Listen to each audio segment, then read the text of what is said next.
the only thing is the vegetables are the green.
Hello and welcome to the iconic Hickstead ahead of the Longines King George V Gold Cup, one of the most prestigious Grand Prix in world show jumping. It was held for the first time back in 1911 and has a long and storied history. The Roll of Honour is a who's who of the sport, with some homegrown legends as well. The likes of Harvey Smith, David Broom, John and Michael Whittaker have all won this class, and most recently Great Britain's Ben Maher. Only one woman has ever won it. That was Beezie Madden, with back-to-back victories in 2014 and 2015. Her compatriot Laura Kraut is looking to become just the second female rider to win here this afternoon. There is so much great sport to look forward to, and we have had a great weekend so far of top-flight show jumping here at Hickstead. Let's take a look at some of the highlights from the Longines Royal International Horse Show.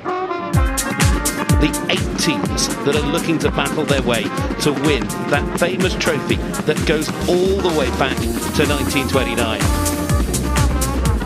Tim Gredley and Mena de Toxandria, just the one in the opening round. Great Britain need a clear if they're going to stay in the hunt, and in the hunt they are, because Tim Gredley delivers the clear. John Whittaker, who jumped his first ever round for the British team back in 1979, and 48 years later, he wins the Nations Cup here at Hickstead for Great Britain. Well, the British team know they've already won this here this afternoon. Harry Charles is proving the point as he jumps the double clear on Casco Blue. It's been a long time since that flag has flown at the end of this class. Well, don't you love it when a plan comes together? That's as simple as it is for Di Lampard this afternoon with Ben Maher, with Tim Gredley, with John Whittaker and Harry Charles. And it is Saturday afternoon, and we are set for the Prix Equestrian Queen Elizabeth II Cup. Jane Green looking to win it for a 4th time. What a performance this has been. Wow. Is it going to be quite higher here this afternoon? Shane Breen takes the top spot. Time for the Royal International Speed Classic. It is one round of jumping foot to the floor as fast as you can go. Francisco Jose Mosquito Musa riding a Catch Me Marathon. He's certainly gone for it. Will it be the double? He won it 12 months ago, an early draw this year, but it's an early lead for Francisco Jose Mosquito Musa. Catch Me give me the one good gift for my birthday.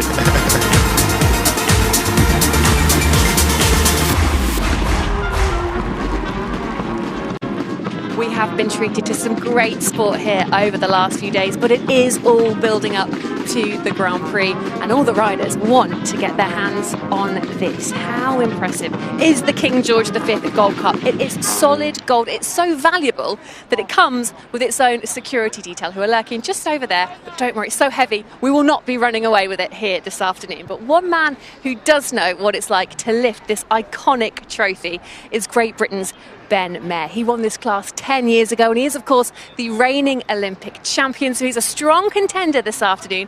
And when we caught up with him yesterday, he was feeling pretty confident. Well, I wouldn't be here if I didn't think I could do it again. I'm always positive. Haven't fully made up my mind just yet whether I'll jump Exit Remo again, the horse that I jumped yesterday, or step in a new horse in Jus de Grecienne. It would be his first ever Grand Prix at that level and in this arena, but he seems on good form, so I'm a little bit undecided. I still have the afternoon to make my mind up, but yeah, I feel like I'm riding well. Horses feel fit, so you have to be in it to win it. So Ben has confirmed he will be riding on Jus in this afternoon's Grand Prix, and he'll be coming into this class feeling pretty confident because he was part of the British team that won the Nations Cup here on Friday for the first time since 2010. And another member of that winning team was Harry Charles, who last year came so close to winning the King George V Gold Cup. He was just pipped in the jump-off by Belgium's Gilles Thomas. Yesterday, we caught up with Harry to see how he's feeling ahead of this one. I'm going to aim Marilyn Blue towards it. She's pretty inexperienced in terms of five-star Grand Prix. I was a bit gutted, although we came second last year, I was a bit gutted. I was really targeted Basato for the win, and we come so close, beaten by the last one.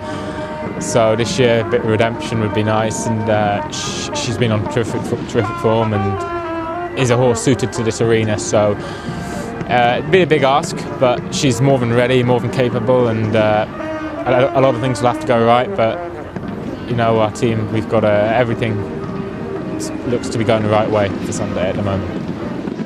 Great to hear from Harry. He really is one of the leading, brightest talents in British show jumping, and fantastic to see that Team GB win here on Friday. And from one Charles to another, Peter Charles is now alongside me. Good to see you, Peter. A very proud dad, I imagine, this weekend after watching Harry do what you did on Friday. Absolutely. It's expected in one way, but you know, it's great to get it over the line, and been threatening to do that for a few years as a team. Should have done it last year, but in what could be an historic moment for going forward in the sport. GB won the Home Nations Cup in 13 years, so wonderful. Yeah, it does feel like it's a great moment, isn't it? And there's a lot of momentum around British and Irish jumping heading into an Olympic year next year. There is, and you know, we haven't got too far to go. Paris last Olympics, a big old drama getting over to Tokyo, but you know, one short day ride over to Paris on our doorstep, and we'll want to go. You know, we hold plenty of gold medals in the camp now, GB, so another one won't hurt. It certainly wouldn't. You can add one maybe to the Charles family collection as well, as you've got a fairly shiny one of your own. Look, talk to me about Harry then. We just heard from him. He's saying he wants a bit of redemption after what happened in the King George V Gold Cup last year, and that he was pretty gutted to lose out in the jump off in the way he did. How is he feeling? Different day, different course, different horse. We were unlucky last year, that horse. If we'd have had the luck of the draw, gone behind it, I'm sure we would have reversed the roles, but he got beat by a faster horse on the day. No complaints. Different horse today. First real big five-star outdoor Grand Prix. This will be a learning curve for Arrow and Blue, owned by Anne Thompson. A wonderful mare. The future's bright for her. But this is a big, impressive ring for a horse like that. So she's got to get used to the double of ditches, double of gates. Never seen anything like that yet. So you know, if he could. He's been ambitious in winning, but I like his ambition. I think if she got a top 10 place, I'd be really pleased, and anything above that would be great. I wonder where he gets his ambition from, eh? I mean, look, you won this class here back in 2009. Yeah, Pall Mall. I mean, what did that win mean to you? And you achieved so much in your riding career, but where did that win here in this historic class rank? Well, this is one of the big ones in the world to win. You want it on your CV as a rider. And I was pushing it a bit long in the tooth. So to eventually get over the line, I think I was 48. You know, Harry's 24. He's got loads of time. So it is a wonderful, prestigious class to win, and it is one of the classics. So it's a great class. I mean, first impressions of this course, I know we've sort of grabbed you as you started walking it, but we know Calvin Bywater, it's always going to be big, it's always going to be technical as well. What are the keys to this one today? First big test comes in the combination. He's got you on a flat stride from the vertical, 3 to 4. I've had a quick look. Water comes up really quick after that. The water always causes a little bit of drama here. Then he's instantly got you, he's playing with the gradient, he's got you running downhill with a hedge oxer, then turn back uphill, big set of gates, really big set of gates, and he's got the double of ditches, really big at the end down to a big oxer. So stamina will come into it, focus, concentration, and the rider as well, pacing themselves. They've got to be inside the time allowed, but they don't need to be 5 seconds in. They want to pace the horse. Yeah, it's a big long way around this arena as well, isn't it? I mean, look, do you get more nervous watching Harry than when you compete? And does he take on any advice from you as his dad? Listen, we've been doing this since he's 10-year-old, and we're a good outfit at what we do. We know that. We try and do everything correctly. We cover all the basics well. He knows what he's doing today. I'm there just to maybe it's an odd distance or a stride or looking mainly at the jump off. So we bounce off each other. It's fine. He's a good professional. He knows what to do. Well, look, Peter, we'll let you go walk the rest of the course. Thank you very much for giving us your insights as well. Always great to chat with you. We can head up to commentary ahead of the King George V Gold Cup, where John Ledingham is alongside Gareth Jenkins. There are certain days in sport which are very special, and this is certainly one of them.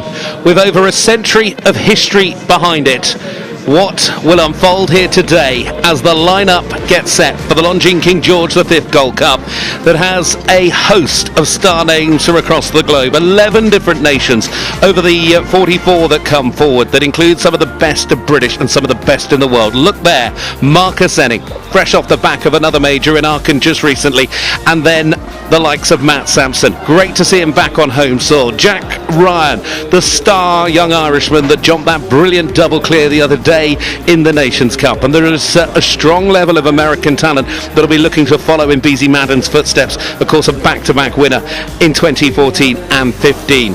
Richard Vogel for Germany, keep an eye on him. He's been having a tremendous run of form this year. One of the best national riders in his first 5-star show, Adrian Spate, debuting in the King George here today. Italy have a great lineup. Brazil as well. Of course, Yuri Mansour won this title back in 2017, but there is Harry Charles on Arlen Blue. The British rider, the man that was part of that bronze medal winning team of the World Championships, alongside, of course, teammate Joe Stockdale. They qualified Great Britain for Paris in those Olympic Games last summer, and they're all part of the field here today. You've got a strong contingent from France, Olivier Robert, and then, of course, Ireland's Shane Breen, and one of the highest ranked Irishmen in the world, Daniel Coyle, is certainly going to be one of the favourites coming into today. But then look there, John Whittaker, he's part of it once again. He's won it 3 times before. Could this year be number 4? Well, delighted to have up with me in the commentary box a man that knows what it's like to ride in this class, a man that knows what it's like to ride on the big stage, on the big occasion. John Ledingham, welcome. Here we go. It's time for the King George. What are we all feeling today? Thank you, Gareth. I think we're feeling excited. It's Kelvin has given us a big challenge to these horses here. It's up to height. All the verticals are 160, 160 plus. All the oxers are 150, 153, with width about 160, 165. So it's technical, and he is using the fabulous terrain that we have in Hickstead, where you have a gradient that some horses have not used to, lose balance and have rails down that they wouldn't normally have. I think we'll be talking about the gradient a lot, but let's start to have a little think about this course. The track set by Great Britain's Kelvin Bywater, a man that started out in the outer rings. He worked his way through into the arena here alongside the likes of John Doney, Bob Ellis. He's gone on and built some of the biggest and most important classes in the world.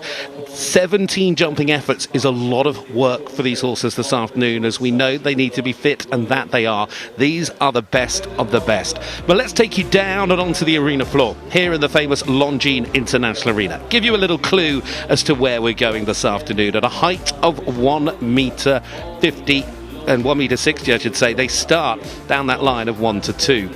7 or 8 strides, and then they come back round the road jump to this upright. Testing line, 7 strides, 1.60 m upright over the white horse, down to the Longines combination. It is 1 stride, 2 strides, and coming out over that parallel. Parallel, upright, parallel, 4A, 4B, 4C. Turning away from home, beginning to go up the gradient here towards that water. The famous Hickstead water, 4 metres wide. Depending where you land will depend on striding to this next fence, but think around 8 before you reach those Hickstead planks, again standing proud at 1.60 m. Down the line, 6 strides, over that parallel, and then looping back round the lake on yourself, you come to one of the unique features of the King George V Gold Cup. It is the double of gates, 1.60 m high, 1 stride, and then on the slight curve up to the top there with a 160 wide, 153 high parallel. Roll round the corner, you come back round the Irish bank, and then right there in front of you is another testing line. 5 strides from 10 to 11, and then you turn left-handed because we're far from done.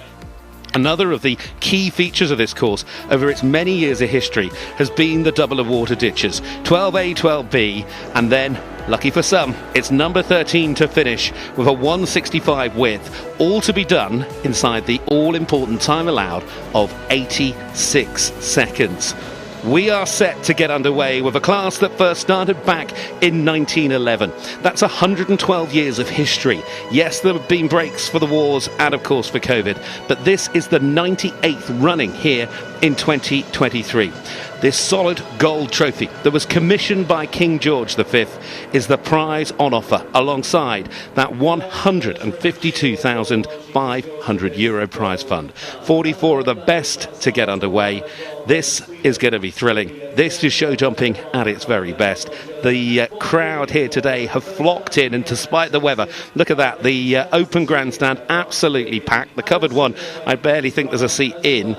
It's a great afternoon of sport. There's so much to look forward to. There are 3 former winners in this class. Hendrik van Schutter, the first ever Dutchman to win it. He won it back in 2012. You've got Ben Mayer, the last ever British winner back in 2013. And John Whittaker, the 3-time great, going for number 4. To get us started, it's Amanda Landvlerd riding, as she did in the Nations Cup, this wonderful mare for Killy. She jumped clear in the opening round of the Nations Cup. She's had a good run with this horse. She goes first, John. Let you take us round this course. Well, she's probably facing a biggest test she's seen in this ring, 160 vertical, straight down to Oxer. So a nice introduction. Now on the graphics, this white horse didn't have the water tray behind it, and that totally changes what that fence will do. Pop that for easy. Nice, easy floating up combination. 150 in. Nice distance inside. 2 strides. Really super. Now he's asking questions where you have got the water. Uphill gradient. Will she jump it in the middle or to the left? She jumped to the left. And I think we had an 8 there. So nicely balanced. And balance again. This horse is jumping a really lovely round. Now she turns, rolls back right. Around the lake, jumps these double of white gates. A little bit of room, very good. Slight bending line now to her Oxer. And the time sounds tight, but she's well up on her rhythm. She's really neat back there around the Irish bank. Now this big wide Oxer, and then 5 strides, but she's not home yet. Now she's got these double of ditches that you don't see very often in the trees. So there's lots of shadow, and really super. Could it be the first to go? And 8 delivers the first of the clears here in the Longines King George V Gold Cup. What a quite brilliant performance that is from Amanda and for Killy.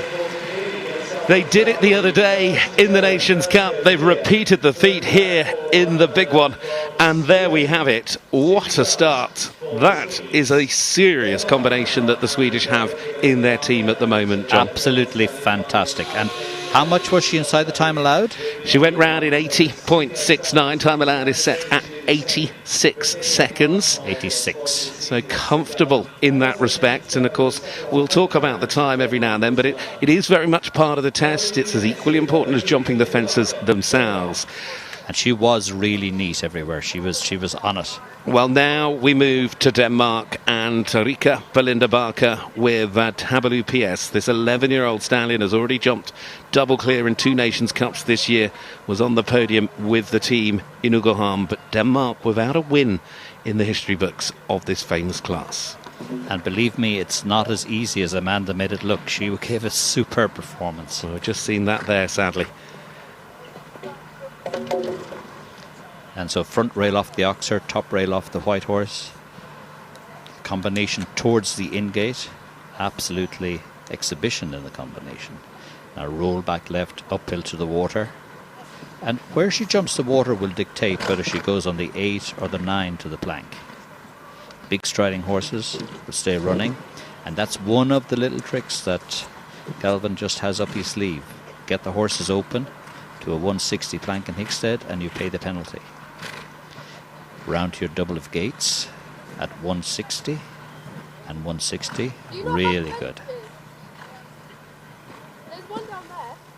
And that's nearly a giveaway fence, but somebody, and this is certainly not, you come around, that front rail is sitting up there, it's wide, and the 5 is nice to this green, slightly open, 23.5 metres. And now to the double of ditches. And just had a real strong rub on the last fence. She's got away with the rub, and in fact that's a round that got better and better the further she went into it. Sadly though, she does finish on a score of 12. It certainly shows this course is no giveaway. Rika Belinda Barker there for Denmark on Tabalu PS, finishing on a score of 12, John. Yes, here we see her just the forward stride to the plank and just had a rub. Last Oxer, really superb. I think this horse will have grown from that performance. She'll have learnt something. You always take something away, as you tell me, from every round that you complete, that every round you go out there. Well, we move on, because now it is to France. France last won this class back in 2007 with Agric Dupont. Today they start with Gregory Cotard, a man that finished 6th at the World Championships in herding last year. Today riding Cocaine de Val, the 11-year-old mare that took him to the win in the Grand Prix in Bordeaux. And this mare has been jumping really superbly all week. And it's unusual that you don't have a noseband of any description, and you only have a brow band over one ear, just one ear. So it's not something you see every day, but it certainly does not affect her performance. She was very good in the Nations Cup. And that would be about just finding, the right keys, wouldn't it, John? Just what keeps her most settled. Absolutely. They're all individuals. And sometimes if they don't like something, they'll tell you. And if you're listening as a rider, it makes the performance better. That was so a hard. big squeeze come out there. But this is a real fighter, isn't it?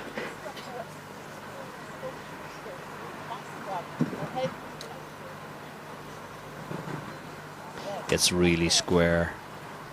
And he's always, if you watch his position, he's always thinking, am I tall enough?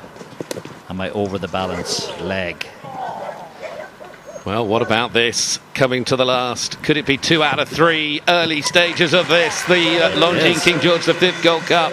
And already we get another clear. And Gregory Cotard knows he'll have a part to play a little later on in that jump-off round. These horses and riders are in peak condition here this afternoon. And there is such a will, I would say, from all of these riders. This is such a key class. Well, this is where the maximum points are for the Longines. This is where the money is. Got a great view of the horse's brow band, most unusual. Next to go, another charge for Great Britain. It is the turn of Georgia Tame here with Jacko's Girl, a young lady that started really her professional career right here at Hickstead, riding for Shane Breen at Breen Equestrian at the top of the hill. More recently, after many years and successful years with Shane, in the last couple of years she's moved to Carol Cox's yard in Belgium, And now with this horse of his, this is Chaco's Girl. Georgia, who rode, in fact, for the British team at the European Championships in 2021. And this is a horse she jumped in the 5-star class, the 5-star Grand Prix in Sopot for 5 faults. Yes, what a talent this young lady is. Don't kick out against the leg. You've got to stay going. Get up. That cannot be a good feeling going into a combination, John. That's not a good feeling. But her tempi is just a little bit down. So having had that little, she's got to watch that time allowed. Oh. And you can see on the mare's nose there, she's got a little fly mask. So some horses don't like the flies. And the little mask just stops any, just keeps their attention. Again, the vertical on the way into the double the gates. We've had 2 fabulous clear rounds, and they made the course look easy, but I guarantee you it is far from easy. It's technical and it's big.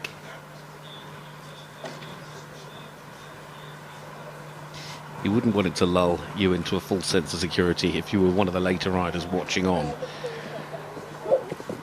I don't think anybody thinks this is when they walk that it's really easy, but it is jumpable, as we have seen. Well, like you said, the time has also come into play there because she is over that time allowed. First to pick up some time penalties, 86 the time allowed.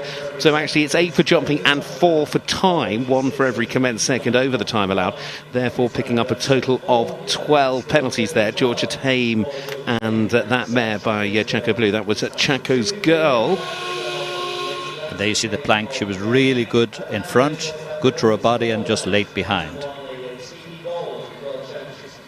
In the double the ditches, lovely shot there, really, really nice.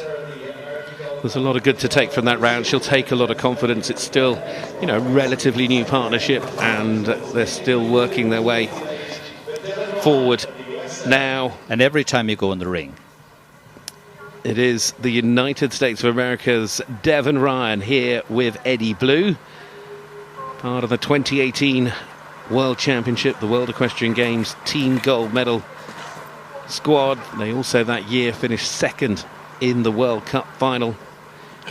It's 14 years of age, and this is a combination that have already proved themselves on more than one occasion, but today already with a fence down.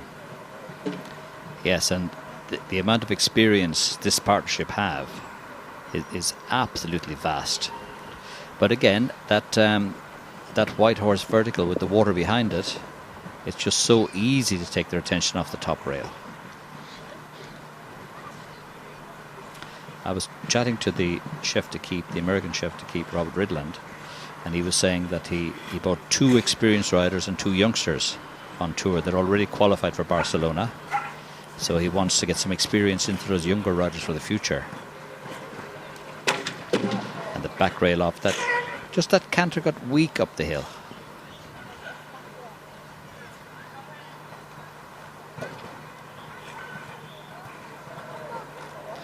And I'm not sure in the United States and Canada, you know, apart from probably Calgary, if they have any of these rings. You certainly wouldn't perhaps get the rings with the gradient, and like you're saying there, when you're getting to that Agria fence at the top of the slope, you've come up the best part of perhaps, you know, 1.5 meters, 2 meters in height from the top of that, from the bottom of that line to the top of that line. It is a total of 8, and safely inside of the time, but 8 is the score there for Eddie Blue and Devon Ryan. And there aren't many arenas, you know, the gradient, it's subtle here, isn't it, John? But it is so influential. It is, and when you've ridden it in a few times, it's not so bad at 130, 140, but when you go to the maximum heights, that's when you have to keep the power in the canter. That's when the straightness is essential. And such as the camera work here today, that we get great opportunity to watch the horses coming at us straight on, and down the lines where we see, are they straight? Well, now to the first of 3 former winners in the field. This is the man that won it. He was the first Dutchman ever to win this title. He won it in 2012 on Sirona HS. Today, Reithaler It is Hendrik Jenschutert for the Netherlands. A horse that's got good record in 3- and 4-star Grand Prix recently, and now stepping in at 5-star level. So this man knows this ring inside out. He doesn't have to be told about the inclines, about the subtleties of the terrain. And when you've got a mare jumping like this, it must be a real pleasure to sit on. Good strong pace to the water. 8 strides to the plank. And that makes the distance afterwards nice and smooth. Now back to your double the gates that cause quite a few problems. And it will cause problems throughout the class because you don't see these gates at every show. And just like you say, I mean, they are something that in the modern age pretty much are unique to Hickstead, and certainly getting a double of gates is unique to this particular class. Yes, and when we see the replay of that, he probably jumped in a little bit on the angle to be quicker, but they're on really flat cups, and she just barely touched it. I don't think she hardly knew she had it down. Working a little bit harder, he just felt the horse back off a little bit coming into that double of ditches. And that becomes 12, and it's some of those key features of the course, the double of ditches, the double of waters, and of course that double of gates that undo the challenge of the 2012 winner Hendrik Jenschutert there for the Netherlands. Here's that replay, John. Yes, and just that left 4, he had a toe on that. Just a toe on that left 4. And went really green for an experienced horse at the double of ditches. Again, you don't get that everywhere. Aachen, Hickstead, Calgary, and at that height it really does spook them. Well, sadly for him it isn't to be, but it's also showing us just what an impressive job Amanda Landerblad and Gregory Cotard did with those 2 early clears out of the first 3 to go. Next up, it's the first of the challengers for Italy. Italy, you'd have to go all the way back to 1962, the last time an Italian won this. In fact, Piero D'Inzo and The Rock won it in 1961 and in 1962. The double back-to-back was the last Italian success. Francesco Tuturiello riding Maid in Rusterhof.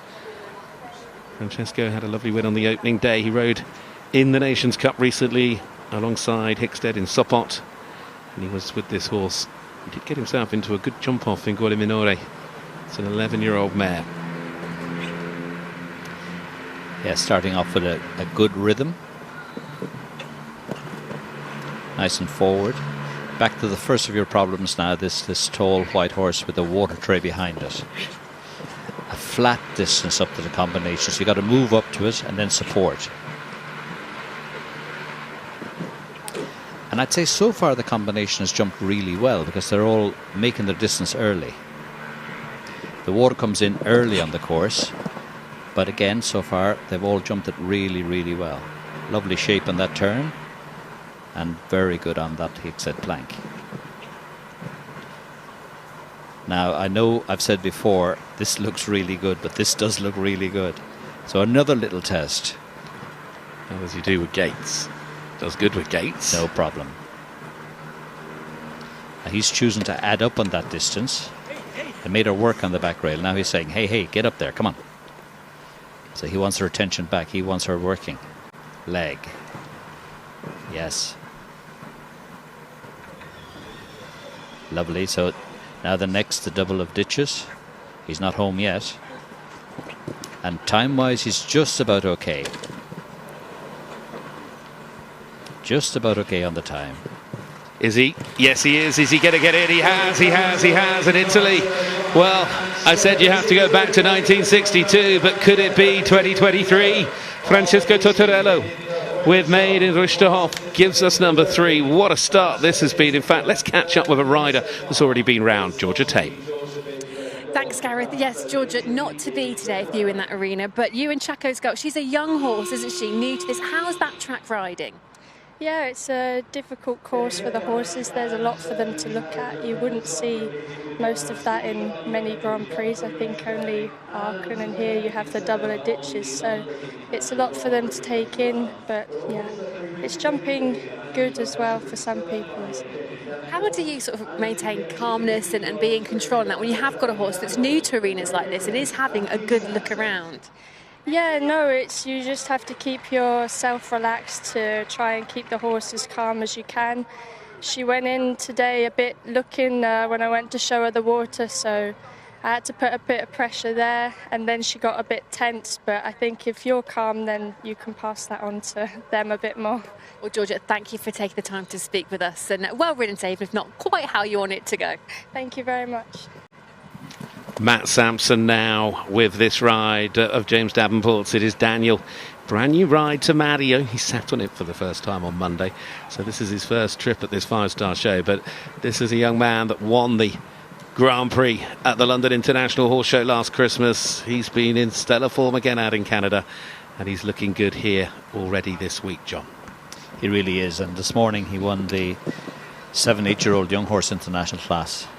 And he gave an exhibition of speed and accuracy.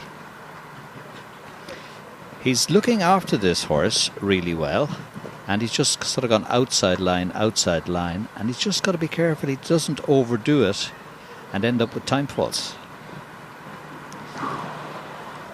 And the horse was just a little flat there. I don't think Matt could have ridden it better, and again, little flat.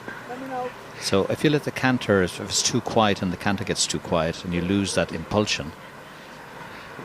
And is that sometimes the difficulty, the extra difficulty, as good as these jockeys are, when you have, and Matt in fact decided enough is enough, he's going to retire, because it is a new ride and you haven't got that mileage and that complete understanding just yet. Not just yet, and with 2 fences down, the horse is jumping a very good round, so there will be another day. Well, he certainly will. It's a good horse, that stallion. You've seen it in the hands of Angelique Van Esten on numerous occasions, and Matt, I'm sure, will have plenty of success in the future. Next to go, it is Brazil, and this is the turn of Pedro Vinícius. Pedro riding Nimrod de Musa Z, the exciting 12-year-old gelding. Pedro, who rode at the World Championships last year and also on the Nations Cup teams. He's been a regular part. Of course, he's a championship rider for Brazil, having ridden at 3 Olympics and part of their Pan Am Team Gold. He's got the experience, the knowledge, and Brazil, who last year, Brazil have got a good record here. I mean, they've only won it once with Yuri Mansur back in 2017, but last year they were in the jump-off with Marlon Zanatelli. What happens this year? Well, you can't say he's short of experience, and this horse has been jumping very well all week.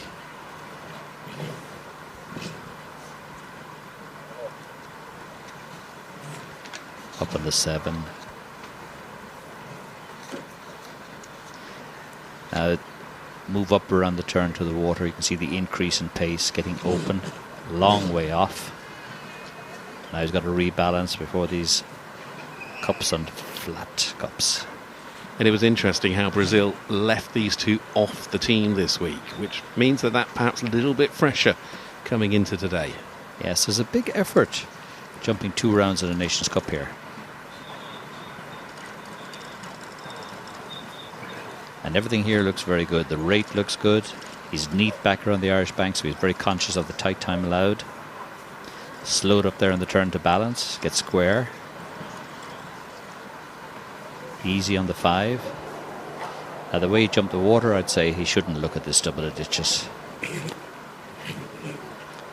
Oh, it's drifted a bit to the right, but good. On the outside line to the last, time is good. 1 for Sweden, 1 for France, 1 for Italy, and up in Brazil now as well, because Pedro Vinícius and Nimrod de Musa Z, the 12-year-old gelding, has just booked a place in that jump-off round, and that jump-off is already building up rather nicely here in the Longines King George V Gold Cup. When we get there, it's already sort of simmering at the moment.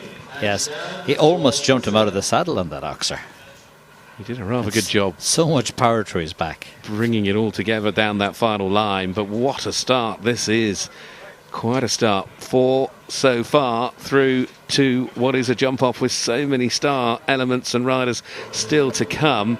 But at the moment, as I said, we've got 4 clear rounds. Amanda Ladevlad, Gregory Cotard, Francesco Torturello and Pedro Vinis. There's a long way to go in the Longines King George V Gold Cup. We'll be right back.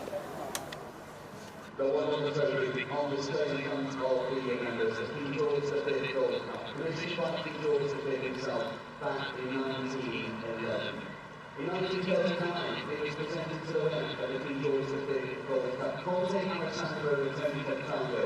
He took that trophy back home with him to Italy, but then of course the Second World War began. He was so worried that that trophy would be damaged or lost, he buried it in his garden.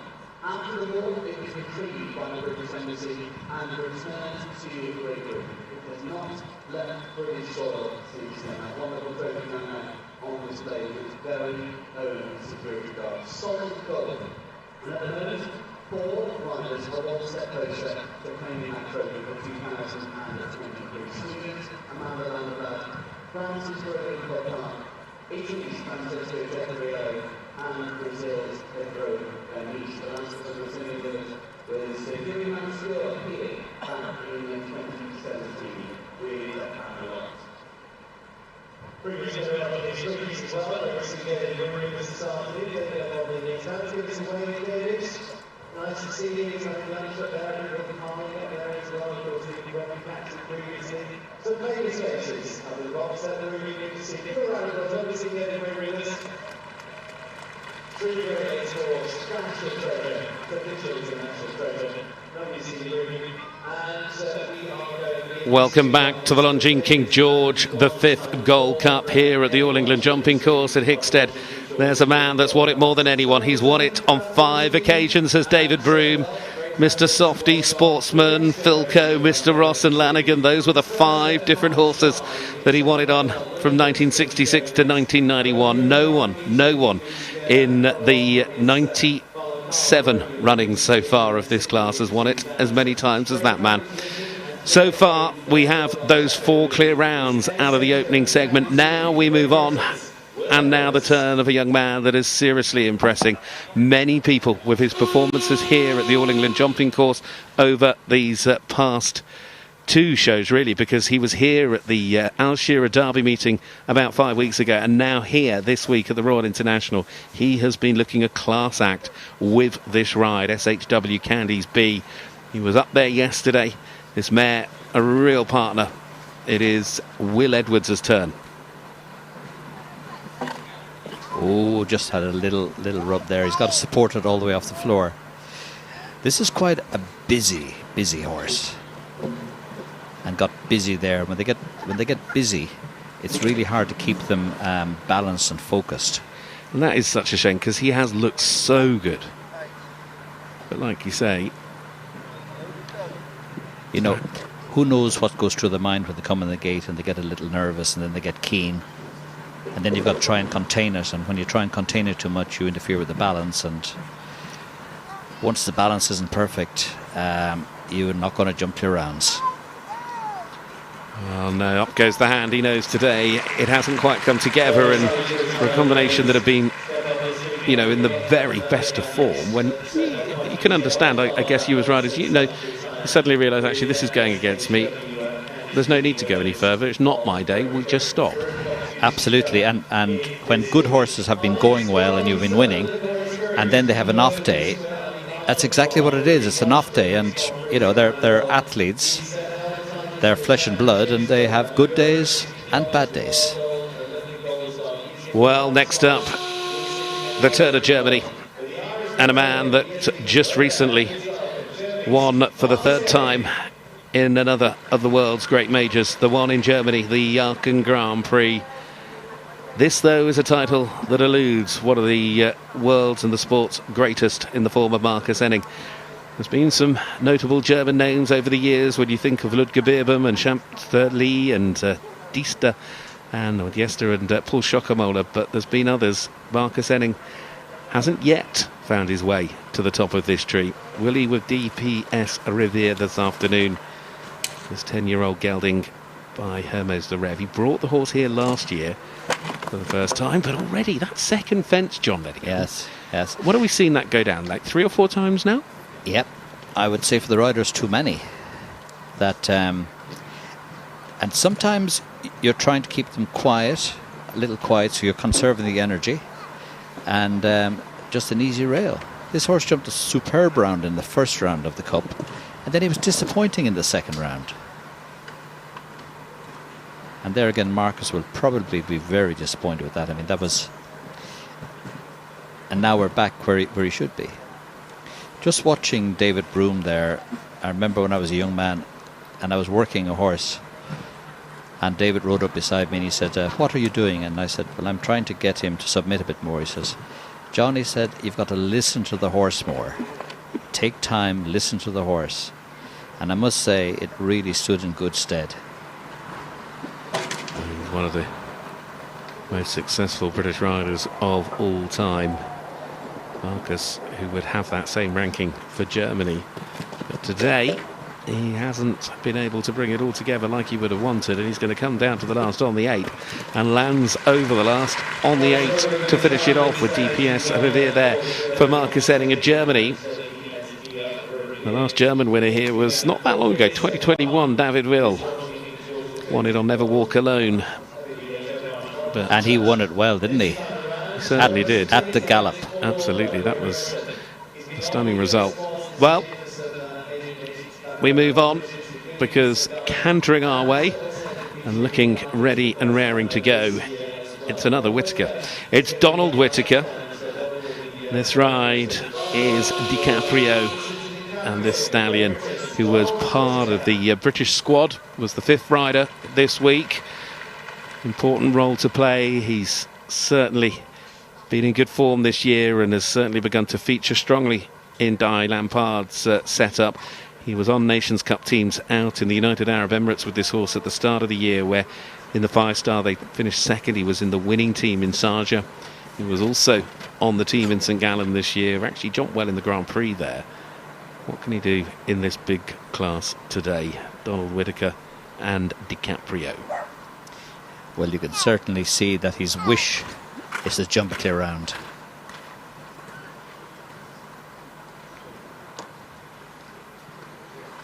And I guess if you're rider number 5 for a team, for the Nations Cup team, you then once...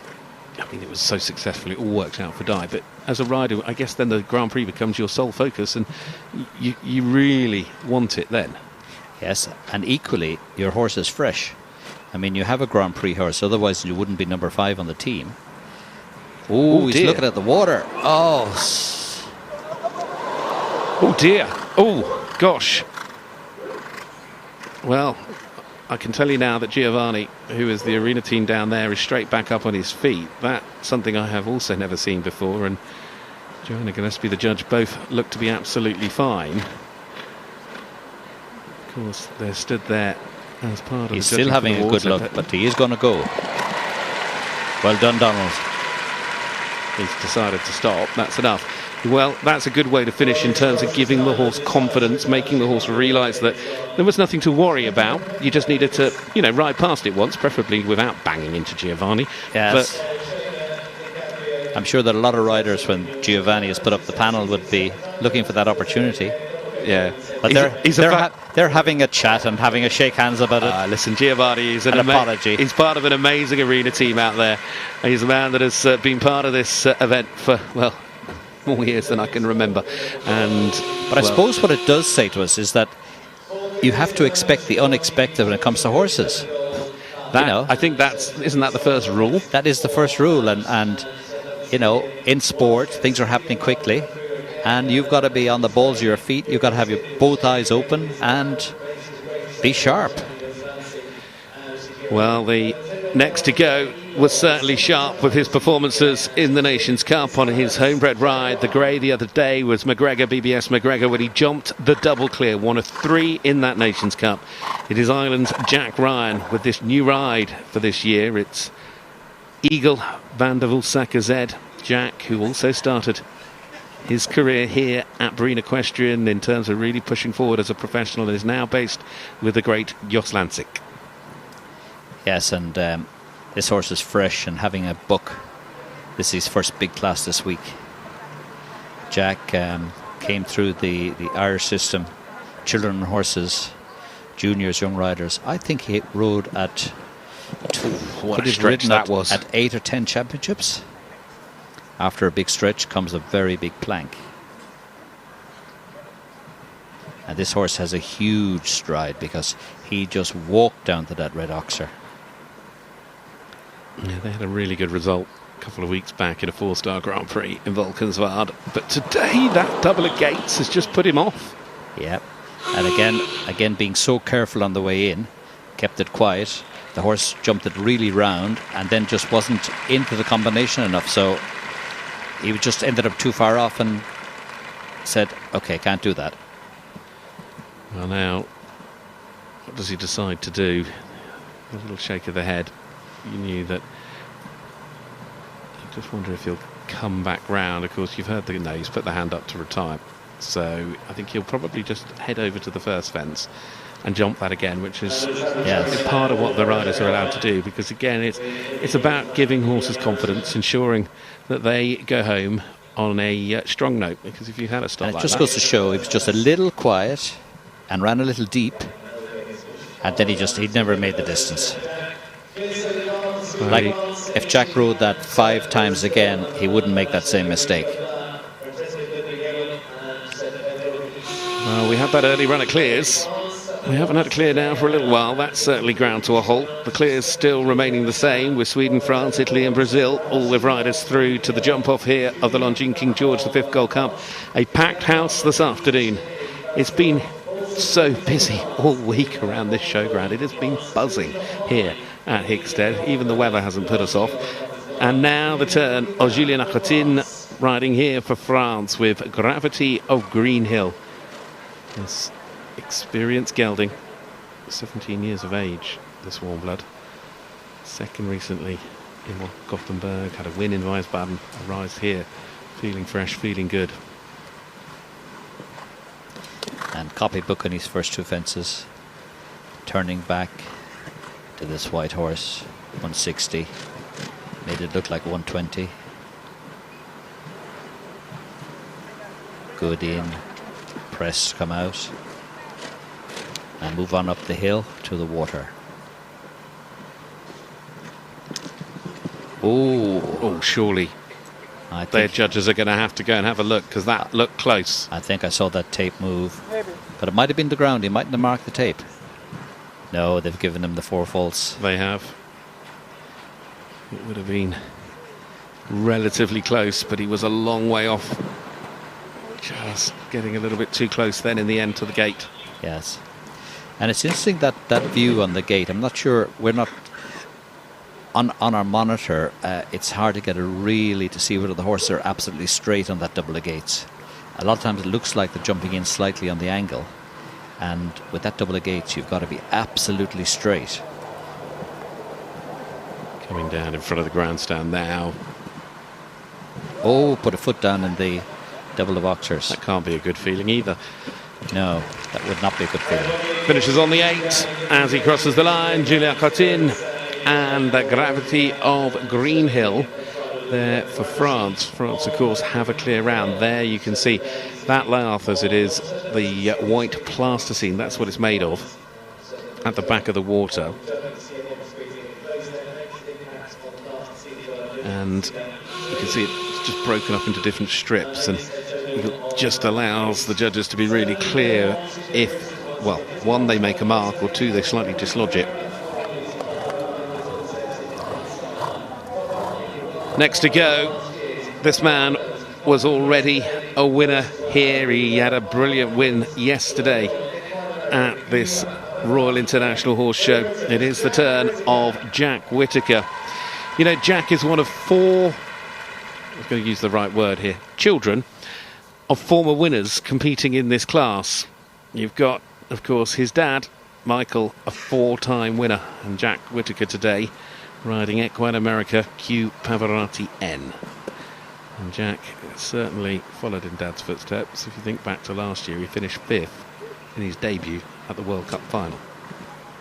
I really, really like the way this young man rides.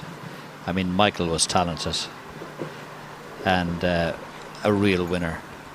And this young man, ooh, that's a biggie.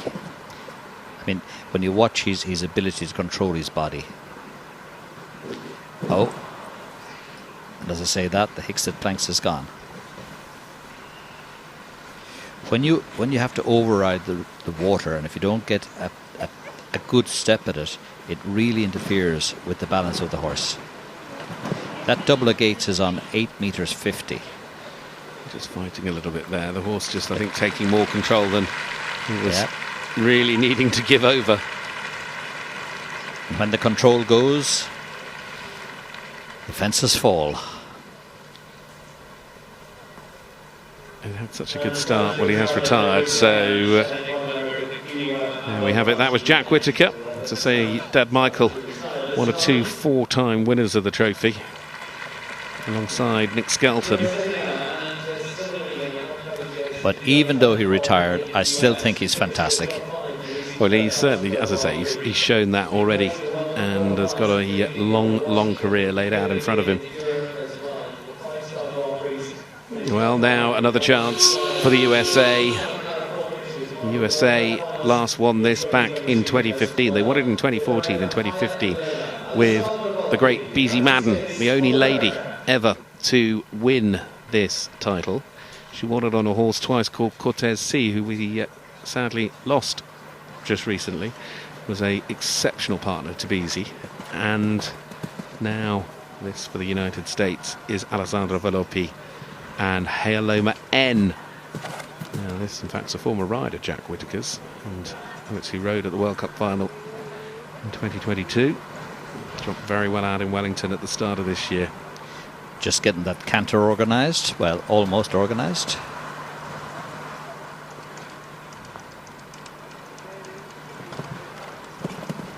Now she's in her balance and rhythm. Quite a long mare, this. Very scopy.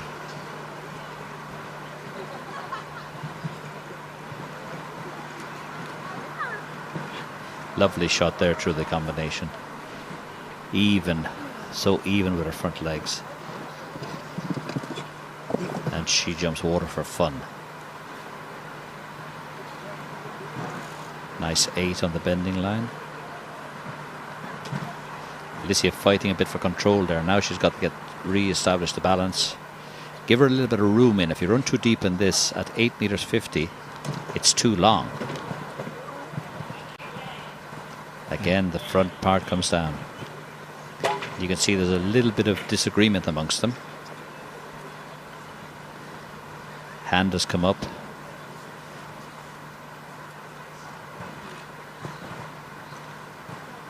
They're not just totally on the same page now. And there's double of ditches. You'd like to be on the same page. And jumped that really well. And looks like a good recovery.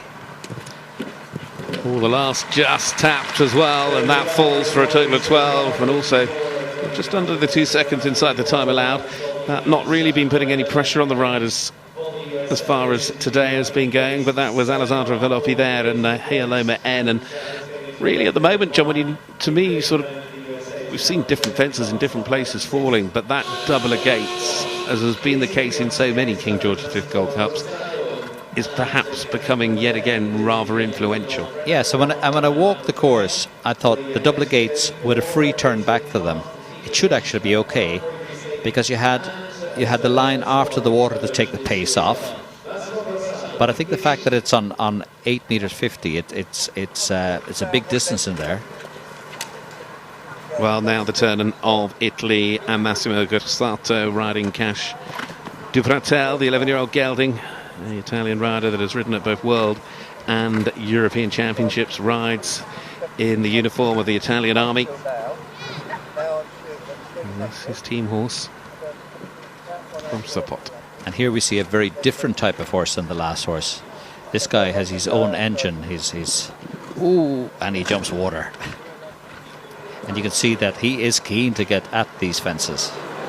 Almost too keen. And that's the result when you don't have that lovely cooperation. And there is a benefit of them having their own energy, but you would love that they give you the control of that energy. Show jumping in so many ways is, it's the ultimate test of communication between a horse and a rider, and it's being able to work together to have that understanding, that control and communication that is just so seamless between you. And it's when it works like that you get the clear rounds, and when the communication becomes all interfered with and a little bit more difficult is when things start to go wrong. It is Italy. Massimo Grassato there with Cash de Pratel finishing then with a 3 down and a total of 12. So unfortunately for them, unlike their compatriot Francesco Taffarello, it isn't to be on this occasion for Italy. And still, therefore, just the 4 clear rounds, although we're not quite halfway through. We're about coming up on the halfway mark in this Longines King George V Gold Cup. But the rain may be falling, but it is certainly not dampering the spirits of any of us here at the All England Jumping Course. At the moment, we've got those 4 clear rounds. We've got plenty more action to come, live with you from Hickstead today.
Welcome back to this, the Longines King George V Gold Cup. One of the most historic and important trophies in international show jumping here at the All England Jumping Course at Hickstead for this Royal International Horse Show. The final stage of what has been a quite sensational week of sport.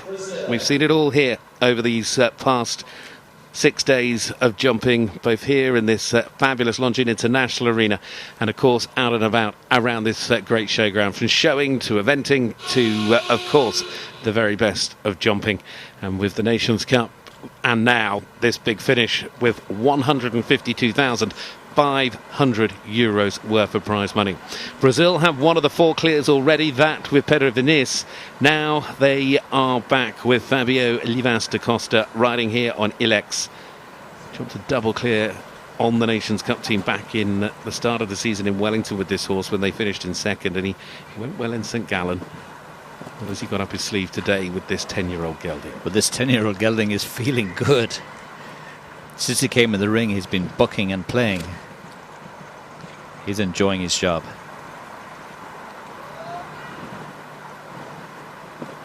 Safely out. His combination has jumped so well all day. It's been really good. Now up to your water. Chasing it. Long way off. Wow. What a leap that was. Now can he get it back together and balance before the plank? Yes. He needs to shorten that rein about a foot. I'm not sure I've seen one go quite so far and quite so high over the Neither water. have I. That must have been an exceptional feeling. But he's got to get him organised before this double the gates. Oh, well done. This is what I mean about communication. They're working this out together. They are. And he just needs to keep an eye on that time now, because that big jump on the water and giving him time to get his balance back, he just needs to keep an eye on it. 86 seconds is the time allowed. And there's not too much place you can make it. He should be... He's going to get tight. Yeah. There's not too much space where you can get time back. That is the problem. Ooh. Looked a little bit... Is he going to get in? Yes, he is! Just... Fabio and Elix are clear, and it is 2 for Brazil. What a quite brilliant round that was, to recover from what was the most mighty jump over the water that I've seen in some time. Well, you did hear the people in the crowd saying... Here we go, let's have a little look at this. I mean, he's a long way off. Look at that. 2 meters away? Wow. But it's how he got the control back. And I mean, the horse almost looked to try and put down a little bit in the double water ditches as well. Yes. But that was, I mean, to me, that was about, you know, that was the two of them just working at this together. We're not quite going to be as tidy maybe, but we know what we want to get there. We know what we want to achieve. I'd say if he had a second opportunity, he'd have had a better distance. Well... He is getting a second opportunity because he's in the jump off, and there we have it. Now we've got 5 clear rounds, and next up is certainly a really strong chance for Germany. The world number 24 on those Longines rankings, it is Richard Vogel with this beautiful Westphalian stallion United Touch S that took him to 8th at the World Cup final in Omaha this year. And Richard, who started the year out in Florida, started with some brilliant results, and quite frankly they've just kept coming. When you watch this horse canter now, look at that hind leg, how much it naturally comes under. It just really comes under, so much power.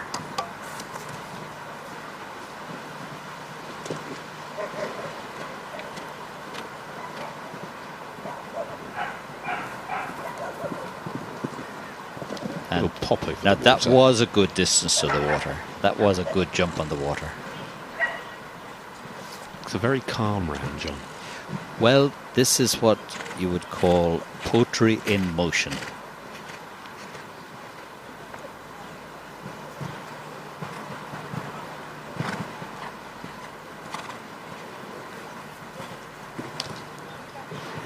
And you know, he's on everything. The balance is good. You could see the small little signals from his hand saying, just rebalance here. Leg. Oh, an offence that we haven't seen cause any influence. Oh, he will be so disappointed with that. Was it a case it was going too well? Well, being honest, you know, when we went through the start list this morning, he was one of the top 3 or 4. You couldn't ignore what those two have been doing this year and how good they are together.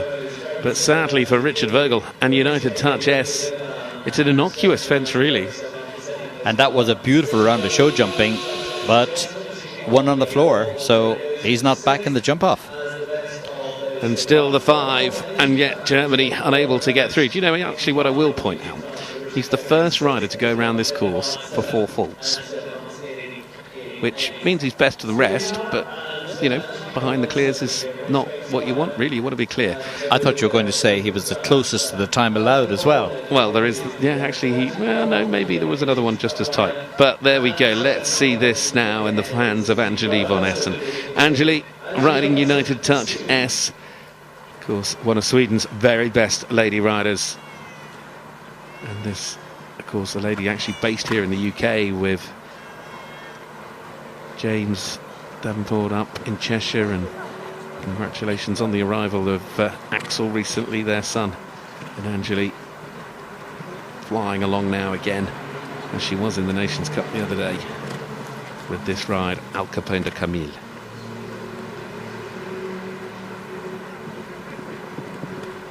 That's getting up to the bush and jumping that water well. Now can she keep straight? There seems to be a lot happening between the two of them. There's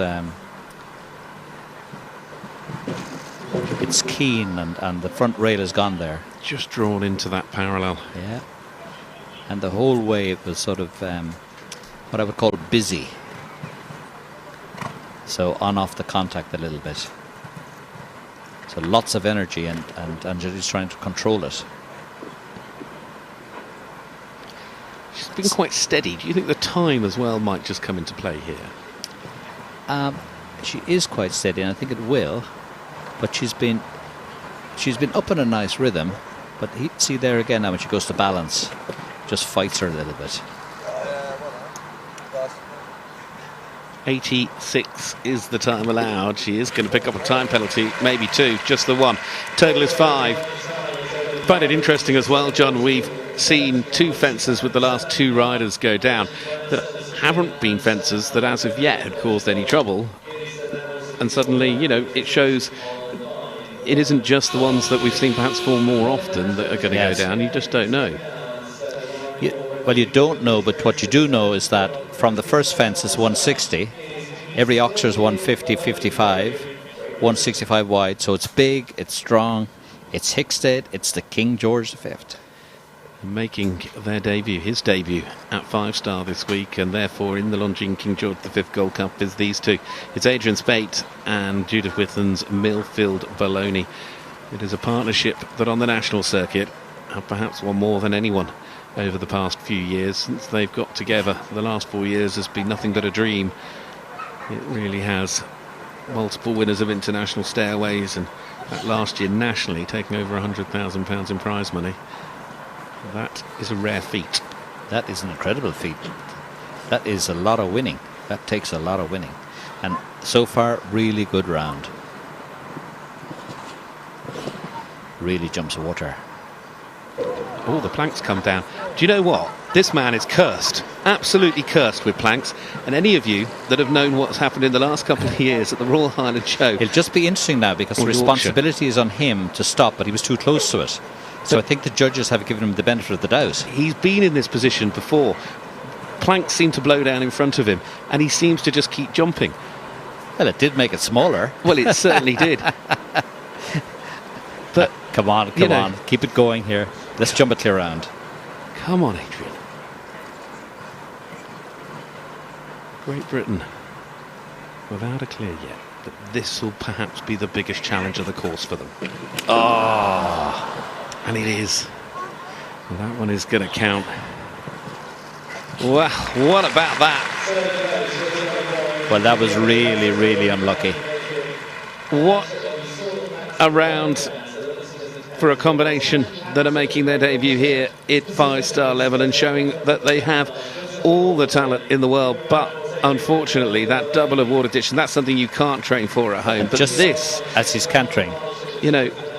But I love the horse's attitude. It just kept going, kept his ears pricked, says, oh, that's easier to jump now than it was. And I love Adrian's attitude. He just said, well. But like I say, it has happened to him twice. He's had fences blow down literally as he's been jumping them. I can't remember if it's Yorkshire or Highland, but there's something in the air. But what I will tell you is that combination are an absolute duo that, as I say, on the national circuit and internationally, and so strong. You would have to say he did deserve to jump clear around there. Oh, he certainly did, and he's one of the nicest possible people. And you could see him coming back and jumping clear around here in the future easily. And I hope he does, because Millfield Baloney is 17 years young, I can promise you. Right now, it is onwards to the next, because this is Ireland and Mark Macaulay. Django Eti Hermel for this man with this stallion, the 10-year-old. Mark, of course, clear in the Nations Cup on his other ride in that opening round. And he has got a wonderful little team of horses. And he's an exciting rider. He's a fabulous rider. And this horse took him to the top 6 in the Grand Prix of Stockholm recently. And there's an interesting statistic about this horse. He only has one eye. And I was chatting to Mark about it, and he said he only has one eye, but it doesn't affect him. It's a bit like, is it Adventure de Canaan, the ride of... he's in the water. Let's say about the ride of the Derby winning ride of Trevor Breen's was the same. Yes. Oh, he'd be disappointed with that. And I don't know whether he just didn't have enough pace to it, or whether he just lacked a little impulsion. And it's a long way home when you have a foot in the water at the 5th fence. So if he can keep it there, it's still only one horse on 4 faults, or we have 2 now? 2.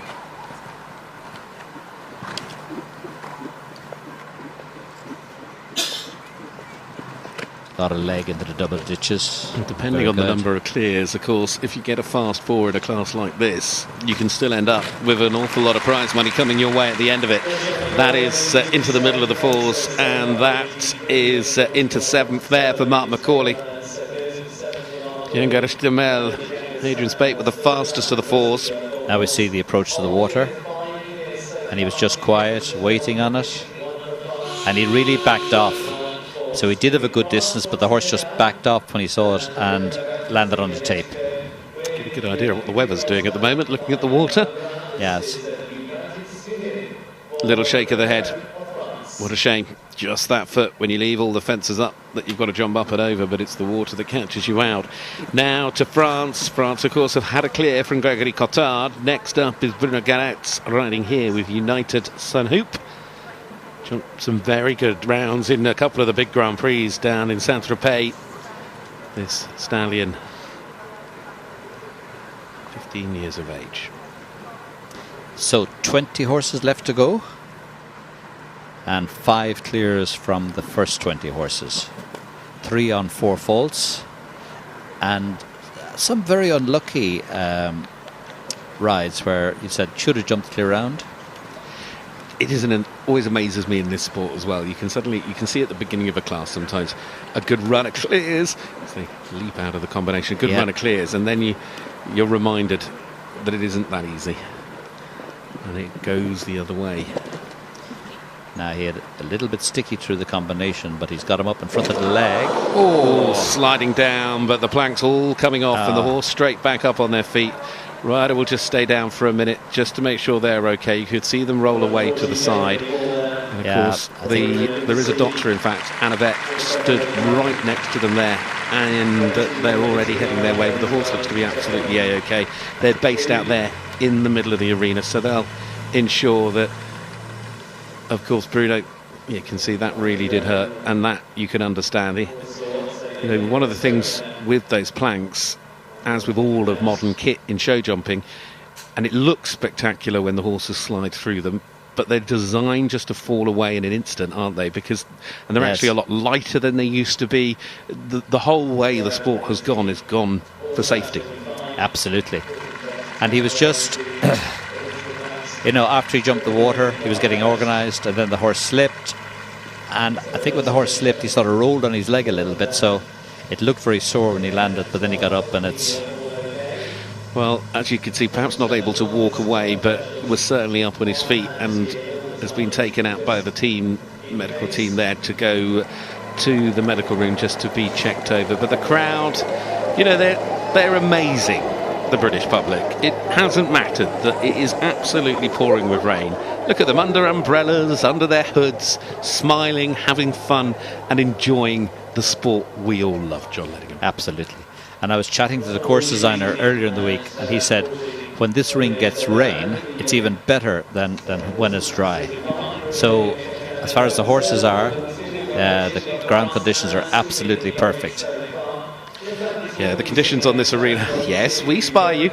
The conditions on this arena, it's something that Edward and Will Bunn and the rest of the grounds team here work exceptionally hard all year round. It doesn't just happen in the work of a moment. Yeah. There at the moment is the leaderboard.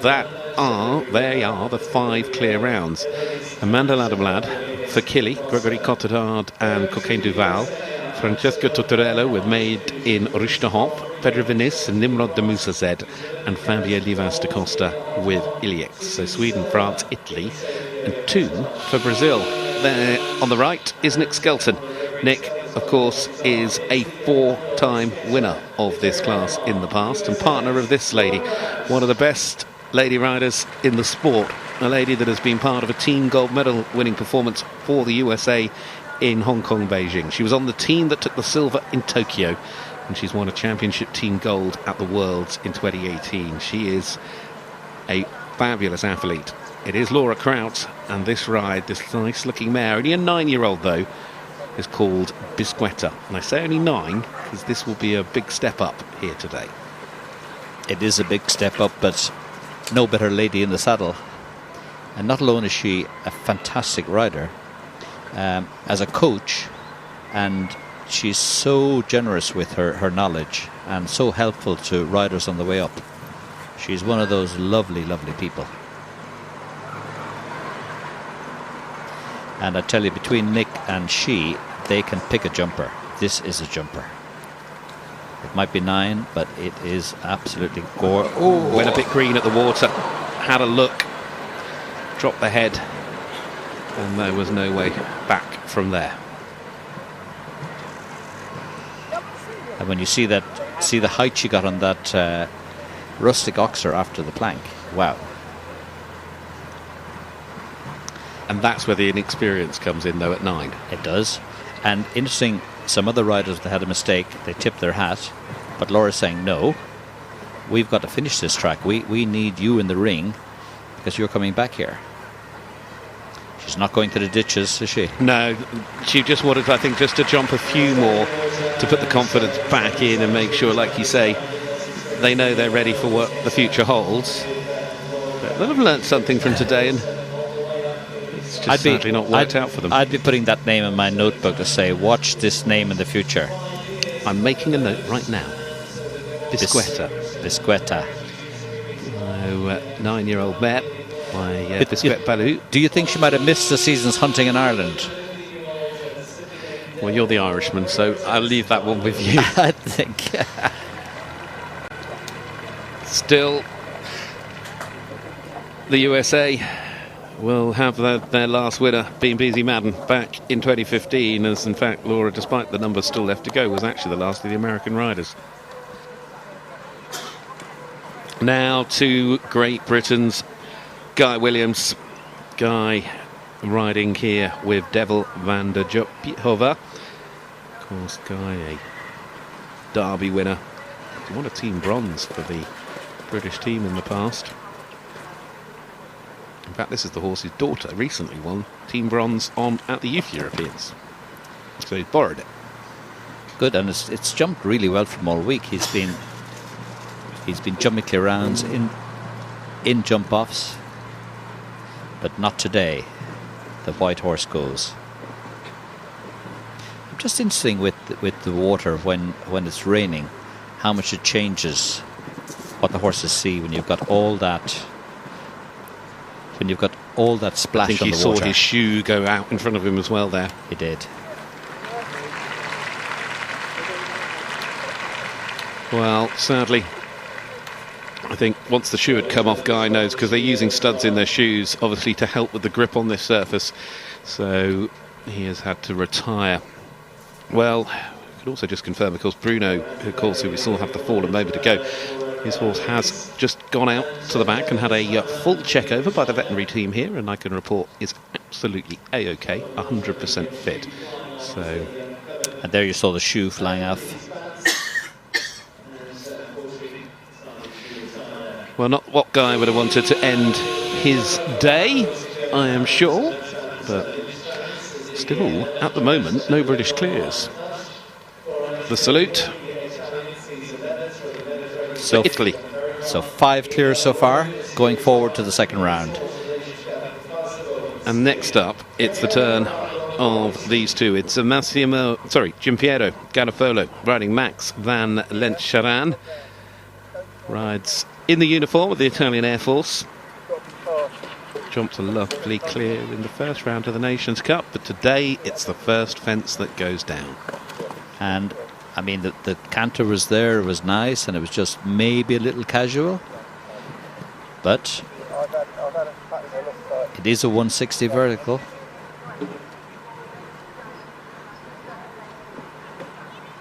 And that's the first horse today that's had any part of that combination down.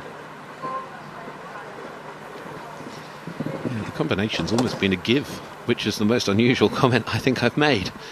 Yes, but it has jumped really well all morning or all afternoon. That's the first horse to have a piece down. This horse I loved the other day in the Nations Cup. He was, and just such a lovely, smooth rhythm. Yeah, because in fairness, Italy had a difficult day, and this was the highlight in the round that he gave. Tight back. It's just such a lovely, smooth rhythm the whole way. The fact that he's had an early fence down, he's not as concerned about the time. He's probably going to run it tight, isn't he? Yeah, again, 86. I would suggest time penalties definite. And a lot of pulls down in the double of ditches. In fact, he's not going to go through the finish. He's going to leave it alone and retire without finishing there. Giampiero Garofalo and Max van Lenscherans for Italy. There's still 17 to go, but we still, at the moment, have those 5 clear rounds. In fact, down at the collecting ring, I think we can catch up right now with Mark McCauley. Yeah, we can indeed. Thanks very much, Gareth. And Mark, unlucky 4 faults at the water. It is a difficult technical course, isn't it? How challenging is it going uphill over that water jump? Yeah, well, I think it makes it all the more difficult, the water going away from home today, whereas in the Nations Cup on Friday it was towards the gate.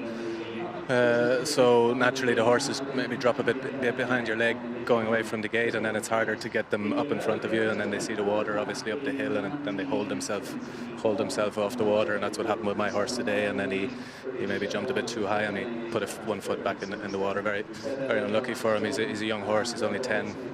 He wouldn't have seen too many of these rings, so I'm overall quite happy with the way he jumped.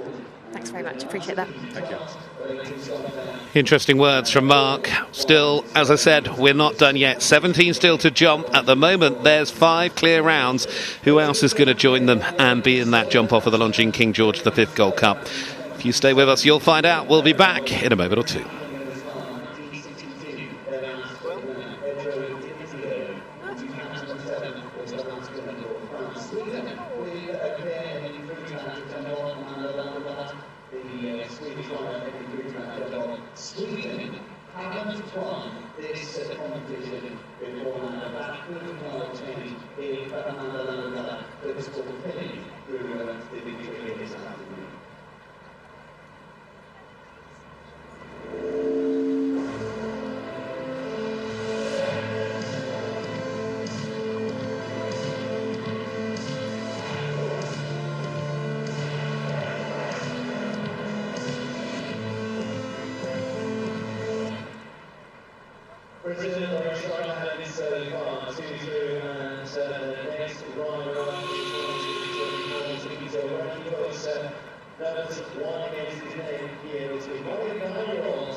Well, here we go with another chance for Brazil. Brazil are having quite some day with 2 of the 5 clears already here in the Longines King George V Gold Cup.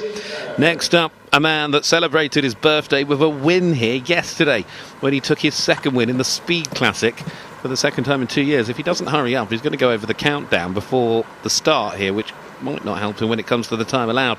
It is Francisco Jose Mesquita Musa, an object of my affection marathon.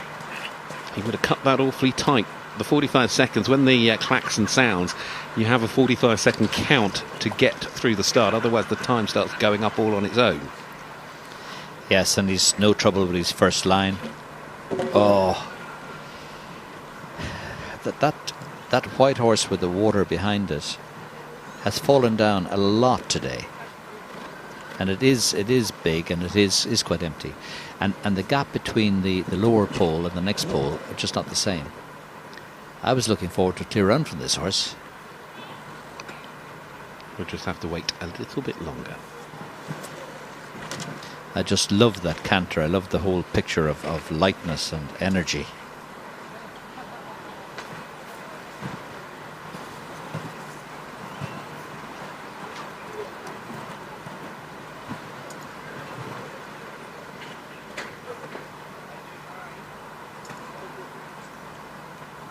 another 9-year-old. Got those 3 riders on 4 faults, so you can get him into the top 10 or into the top 9 at the moment. Well, not anymore. And it's interesting with the 9-year-olds that they haven't seen that many double ditches, so a little bit of leg pressure had the rail down going in. Total is 8, with the ditch going down towards the end of the track for yesterday's speed winner, Francisco Jose Mosquito Musa there, an object of my affection marathon. Seen some really nice mares jumping today, though. Seen that all week, actually, and that's certainly one of them. Brazil and Brazilian fans will still be happy to know at the moment they've got 2 through. Sweden, France, Italy, 2 for Brazil. That's how it stacks up in terms of nations for the jump off. But now to the young man that finished second in this class last year, and boy would he like to go one better. His dad won it in 2009. Of course, this is Harry Charles riding Anne Thompson's Arlen Blue, but it is a step up for these 2 today, and Peter just trying to keep a lid on Harry's expectations, although Harry will be hoping to be part of that jump off. Of course, already this week the double clear and the win for the British team in the Nations Cup. And what a talent this young man is. Like for any young riders out there. And of all the fences that haven't caused problems. Yes, the third part of the combination. We had the front rail off earlier, the back rail off now.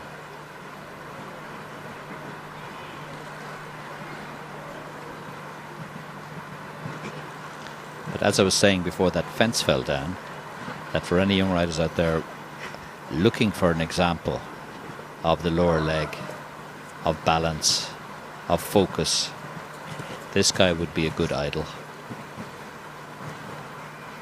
And when you're riding and you want to learn, you pick somebody who's about your own height, your own weight, because they'll do similar things to what you should do on your horse.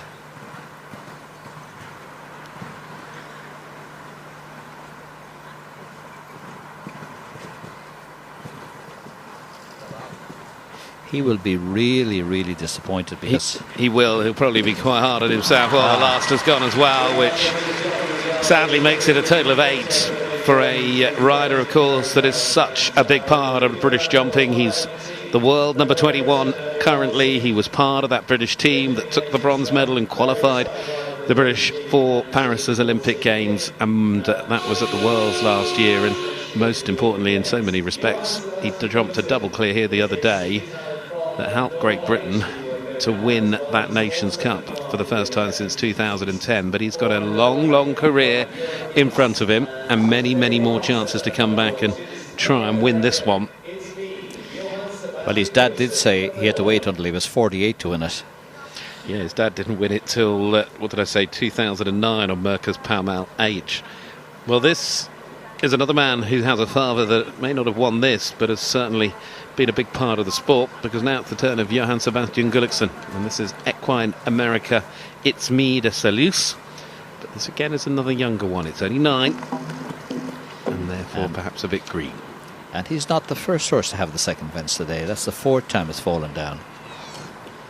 I'm not sure whether the riders are just disregarding it a little bit, or whether they're turning a bit early.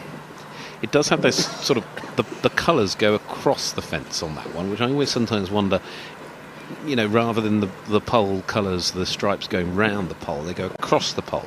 I don't know if that affects the eye line. It does make a big difference. And they say that the easiest fence for a horse to judge are those solid, strong colours. And the not so easy to judge are those double gates that are white and standing at 160.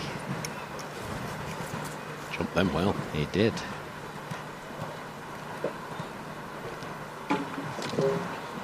And just a little bit off that oxer, changed the shape of the jump, and then he was late behind. 3 down, and decides to leave it be for today. He feels there's no need to jump any further there. Johann Sebastian Gulliksen, of course, son of Geir Gulliksen or Jimmy Gulliksen.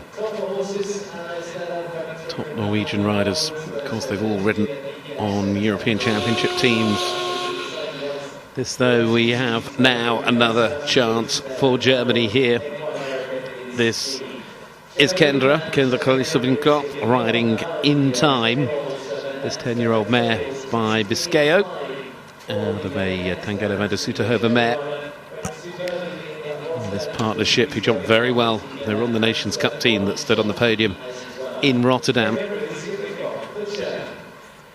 And full marks as well, John, to these riders out there today, because, let's be honest, it's raining quite heavily, and this is a sport. It's not like cricket where you stop because it rains. This is a sport where you go whatever the weather is. Absolutely, but it's not raining that heavily, and the warm-up is a sand-based surface, so that will stay really good. And this ring surface was redone a number of years ago, and there's a drain every 2 meters, so this can take a lot of rain. And Kelvin, when I spoke to him earlier, said that it can take a lot of rain and it actually jumps better when it's wet. Backing off, and in the water. That's a splash.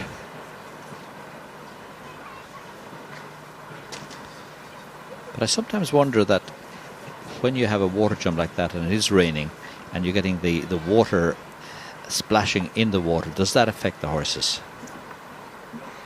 Because it really backed off. Because they can see that sort of ripple effect, maybe. Yes, but also went a little green jumping in on the double the gates and had the going in part down. Not the first and won't be the last to do that today.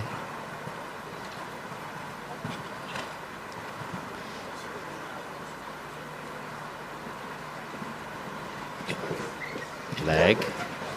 Gets out of that well. Germany still do have another chance here in the King George today, but unfortunately for Kendra, her chance has passed for this year. Kendra Kolisovnikov there and In Time. It's a lovely jumping combination, and we've seen that on some of the Nations Cup teams this year, but today is not their day. And the last 8 horses we've looked at now, it's been disappointing. We've had 3 on 8 and 4 retired. Clears have proved difficult despite that early sort of salvo of clears. I mean, we got 4 clears out of the first 9, waited a while, and then we had another, but it's all just stopped for the moment. Now to another member of that bronze medal winning team that qualified Britain for the Olympics at the World Championships last year, and in fact a young man that I think's had one of the most impressive shows. It is Joe Stockdale. This is Equine America Bingo de Chateau. It's 12-year-old gelding. Good run of results down in Monte Carlo, but his little team of horses this week, Joe has been right up there in virtually every class. He's been in the ribbons, he's been competitive. But this, of course, a class that his dad won, the late great Tim Stockdale, back in 2010 on the wonderful Calico Bay. And so far, really, really good. Go on. Go. Oh no, that's definitely in. Didn't have to wait for the judges on that one. No. And it's really interesting now, in the last 10 horses, the water has played a bigger than normal part.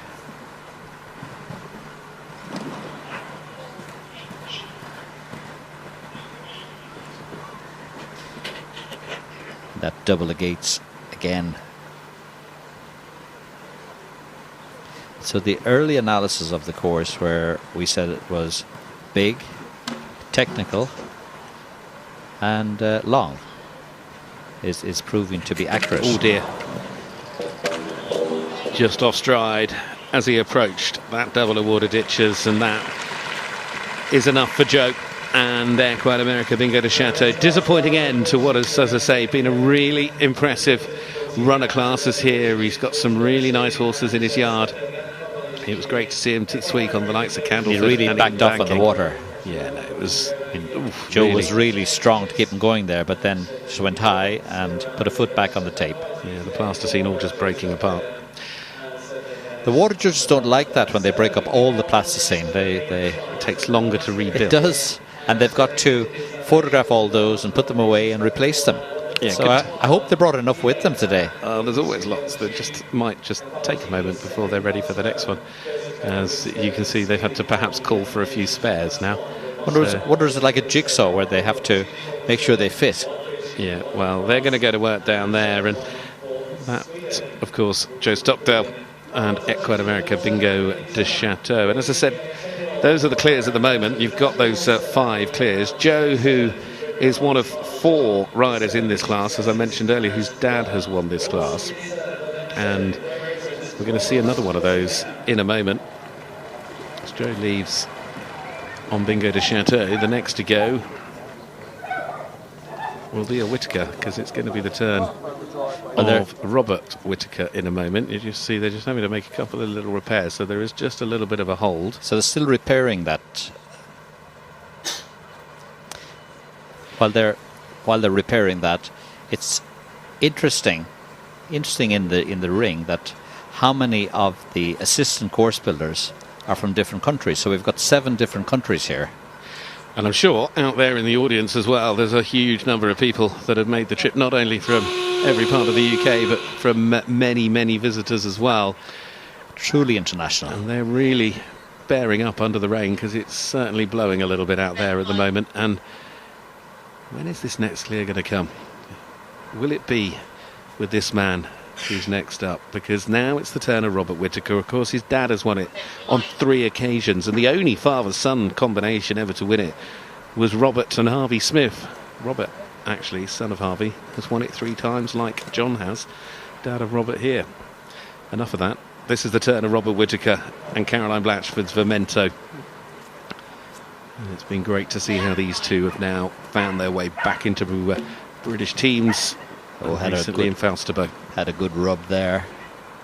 Can't do that again. This horse has been jumping really well for him. That was jumped back clear to help Britain to second in Falsterbo in the Nations Cup, and he's gone and for it kicking. at the water. Oh, he's clear. Now he's got to hold it in balance with this plank.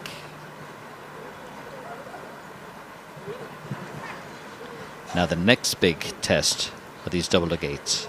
Standing 1.60 meters high, 8.50 meters in between them. Ran a little deep. Oh, very good.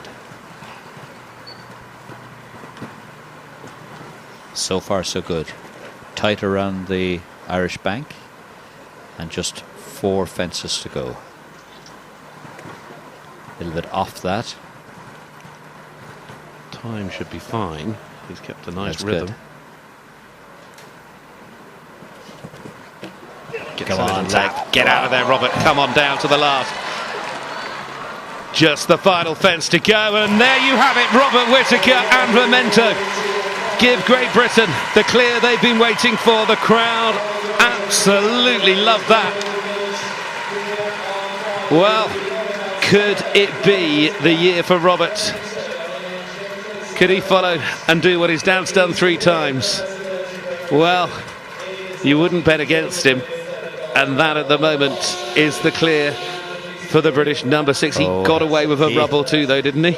Well, just there, I think everywhere else he was lucky enough. He was good. But fantastic to have him in the jump off. Did you see the smile on the way out? He's still smiling. He'll be smiling for a while. Di Lampard down there having a chat, and as I say, it's been great. Those two very much back part of the British team now, and it's been great to see Robert back up there, and he's really proved a point with the clear there on Vermento. Well, next to go, it's Sweden. Sweden, in fact, have never won this King George V Gold Cup. Today, this is 1 or 2 of theirs still to go. Frederick Svets and Flanagan jumped to clear in the 2nd round of the Nations Cup the other day with this gelding. And he jumped some lovely rounds this week, hasn't he? Oh, he has. And I mean, it's been a good cup horse in the 3-star league for Sweden. And it is interesting how strong Sweden are in the sport and what results they've had over the last number of years. They don't have a huge number of riders at the top level, but the ones that are there, and unfortunately that plank is gone, are really at the top. Back to the gates. I think it's probably the camera angle that we see it at. They must be getting straighter than they look from our camera angle.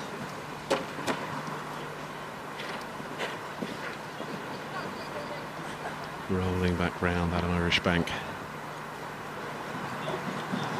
I'd be interested to see what he's like on his time allowed, because the horse is a sort of an easy, loopy canter. I think he'll be okay. Yeah, I think he'll be okay as well. But he is still on the floor as he comes down towards the last here. It's not a bad time on a 4. It goes into 8th place. He's the second fastest on 4, Frederick Spence and Flanagan. But it is one down that stops him going into that jump-off round. 10 to go. Only 10 more to go in the opening round of the Longines King George V Gold Cup, and then we head into that jump off against the clock that now has a British combination in it alongside Sweden, France, Italy, and of course 2 for Brazil. It is the turn of Carl Robbins now. He's about to get started here with Equine America G Camille HBF, this 12-year-old mare that has been a really strong partner to Carl. It has seen him on to British teams, jump well in several of those EEF series classes last year. Actually jumped well here yesterday, had a really unlucky pole down.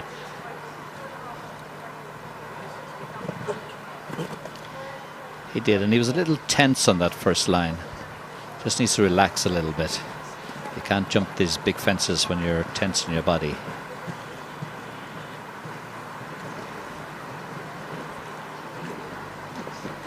That's better. It's still a long way home, isn't it? There's a lot of jumping. Very well ridden at the water. Now the next line.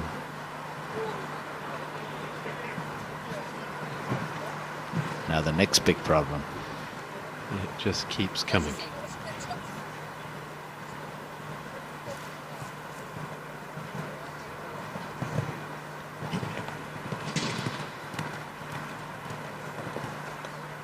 You'd have to say he's jumping a really, really good round. Absolutely he is. And he's giving him space everywhere. Getting square. So just the double of ditches in the last fence. Just. Time looks okay. I like the way you just said just. Well, he's done the double of ditches. Can he get over the final fence? Clock is just going to run him tight. He should just get in, and he does by a margin. What a round that was. Perhaps one of the best those two have ever produced. Carl Robbins and Equine America G Camille HBF, and look what it means to him. Absolutely brilliant round. Tremendous connection between them both, and that was really special for those two. But they did get awfully tight on the clock. They did, but it matters not. No. Well, and when you're trying to keep the balance, to manage everything, keep everything in control, the clock is still ticking, but great to see him back in the jump off. Well, the British team, or the British crowd, I should say, they're like a team because they're all behind their British riders, as you perhaps would expect at home, although they do cheer for everybody. They've been waiting a while to get some British riders into the jump off, and suddenly there are 2.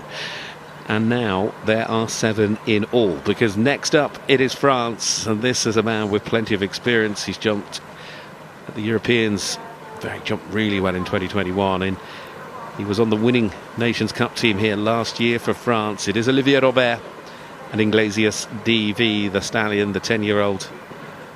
And this is a horse that knows how to perform.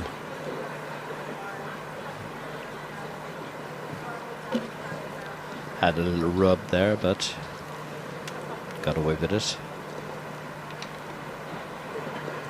This horse jumps a lot of very good rounds, doesn't he?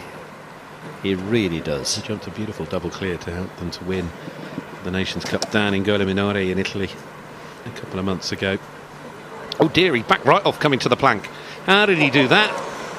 He was just getting organised after the water. Almost over-organised. He certainly was. And if he can get through to the jump off, he'd be one to watch, wouldn't he? He would be certainly one you'd mark down on your sheet and think, And of course, the later you go clear in the class, the later your draw in that jump off, and the later you go in the jump off is always an advantage, because you just have the knowledge of what those have done before you and where you can perhaps make up time. And it's not very often that horses can trot into a 165 plank, is it? No, it'd be interesting if we get the replay from the front angle, but let's just see here, because right now France already with one clear are hoping as well to make it 2 clears. Are they on the clock as well? Yes, they are. Olivier Robert. Well, I think that's a relief there that he's... I mean, can you believe we waited and waited and waited for more clears to come, and then suddenly 3 out of 4. It's quite something here.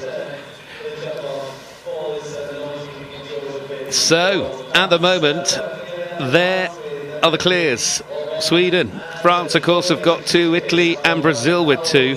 Great Britain have got 2. But who else can go clear? We'll find out very soon.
Welcome back live here with you at the Longines King George V Gold Cup. We are with you here at the Royal International Horse Show here at Hickstead, where this famous trophy is certainly bringing out a fabulous competition in front of the home crowd for the British riders. It's just an amazing day of sport. It has been a fabulous week. This one of the most, if not most, historic trophies in equestrian jumping. It's been running now for over, well, this is 112 years of history. So it certainly says something. It's the 98th running. They're heading our way as the next. There's the clears at the moment. We've got 8 clear rounds, including those 2 for Great Britain as it currently stands. 2, though, in there for France, 2 for Brazil. And let's remember, Italy and Sweden all going for the win here this afternoon. But there are 8 more to go in the opening round before we get to that jump off against the clock, where that €152,500 prize fund will be decided upon. Germany's final chance is with this lady, Johannes Prix, riding this lovely mare called Hot Easy. Jumped in the Nations Cup the other day. They have had some good outings this year in Nations Cup competitions, including the podium in Sopot. They won a brilliant Grand Prix last year in Warsaw. It's an 11-year-old mare then. Johannes Prix, Hot Easy, Germany's final chance. Yes, one of the favourites in this class, Hot Easy. Really nice mare, and I wonder how she got her name.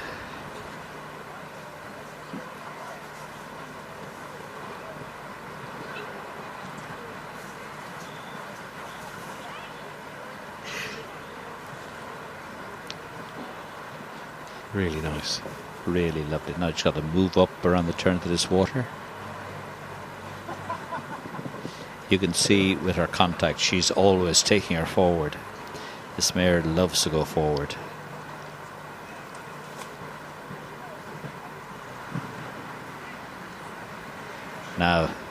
all those tests over, and now starts the next one. Tiniest of taps, she barely touched it. She barely touched it, but that's enough to have it down and keep her out of the jump off. It is indeed. Now she might be thinking, I need a fast fall. Because with the clears beginning to mount up, you're going to need to perhaps be one of the fastest, or certainly one of the top 2 or 3 fastest falls if you want to still perhaps get in to a little bit of the money down the bottom end of the line, and this could well be the case. And that was a really unlucky round, wasn't it? It is, and it goes in as the fastest fall, 82.05, but it is there for Jonas Prix. So that, unfortunately, unable to join the 8 clear rounds. But the clear rounds we've seen, one of those, of course, came from Great Britain's Robert Whittaker, who we can catch up with right now. Great round. They were waiting a long time for another clear. How was it riding out there in these conditions, especially? When I walked the course, I thought it was very strong. I think the first part of the course is not too bad, but towards the end, the gates and the double ditches, that's quite difficult. And then, to be honest, I was surprised there was all them clears early on. And then I thought, actually, when I saw a few clears, I thought I had a chance. These conditions today, it has been drizzling constantly since about 1 o'clock. How much has that been a factor as we've seen this class progress, and what will that do come the jump off? I think actually the ground's very good. It can take a lot of rain, this ring, since it's been redone. You know, maybe in the jump off, if it's very fast, it might cause a few problems on some turns, but I think the ground's fantastic today. Your dad's won this class a few times, your uncle's won this class a few times. How desperate are you to add another Whittaker name in the Roll of Honour? Well, I was close last year. My horse jumped very good, and you know, I'm in the jump off, so I've got as good a chance as anyone. Best of luck. Thank you. Jumping at the moment, Shane Breen, quick star Quebec for Ireland, but it is the double of gate, sadly, for a class, and it is the one that eludes him when it comes to the set here at Hickstead. Derby, Speed Derby, Nations Cup, Queen's Cup, but this one still not yet his. And it really gave an exhibition up to that little tiny rub. This is a cruel sport, isn't it? It certainly can be. I have to say, looking much more the horse we know, though, after today, more than the Nations Cup the other day. And yes, looking fresh and well was Quick Star Quebec. It was just the tiniest of taps there, and that is all it takes. They are on the flattest of flat cups. And just that right forward just had a toe in it. So let's stick with the 8 clears currently. Now, Shane heading out. Horse still looks fresh, looks like he could go again. But did, and he was, like I said, he jumped an 8 and 8 in the Nations Cup, but he came back today and looked every bit like he was going to jump a clear round. Well, next to go, a lot of support for this man. It is William Funnell riding here with the Billy Studs, Equine America, Billy Picador. Of course, he put on that exhibition at the Al Shearer Derby, where he was the first ever rider to ride 2 clears on 2 different horses in the same year. In a course that doesn't see many clears, he now holds the record with John Whittaker of 5. What does he have for us today on a horse that he's produced and bred with that fabulous breeding programme with Donald Barnwell at the Billy Stud? But so far he's really, really good. And it's interesting, on his canter to the first fence, there was some mud there, and the horse sort of cantered around it. So he is careful of himself. Travelling to the planks. Very smooth. William thinks an awful lot of this horse. She is a lovely mare. She had some good results here. Oh.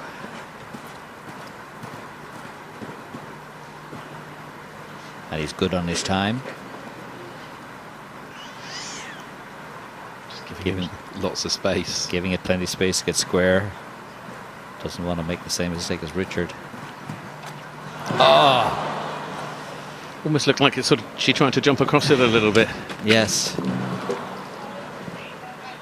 So good for so far. Yeah, they came close.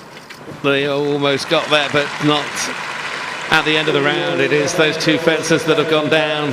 But that mare, she's 11 years of age and she's still getting better. Sadly for William. Yes. I mean, it was looking so promising for so much of the round. But unfortunately, two fences down. Yep. Not going to be his day. No, it isn't. And we're just holding on with those 8 clears. Well, that's one way to stay warm and dry and enjoy your day, isn't it, really? It is. That's a happy-looking puppy. It certainly is. Fast asleep. Right. No time for us. This is Ireland. One of their best ranked riders in the world. World number 18. It is Daniel Coyle. Championship rider for Ireland. World's, Europeans, World Cup final. And this is Gisborne VDL of Ariel Granger's that jumped the double clear in Rotterdam. And went so well in the Grand Prix. And this man is quite a force to be reckoned with. He spends a lot of his time out, based in Canada and the USA. And he is a born winner. He is. He's a fantastic competitor. And I think he's matured a lot as a rider. Initially he wanted to win everything. Now he wants to win everything, especially the big ones. Well, somebody asked me earlier when they put the sheet in front of me and they said, go on, pick one. Well, here we go. Yes, but he's got to defeat the course builder first. That's the key. Can he jump a clear round in the first round? Oh, right over to the right-hand side of that gate. He looks like he's good on time. But a lot of people have been clear this far. Well, look at William a moment ago.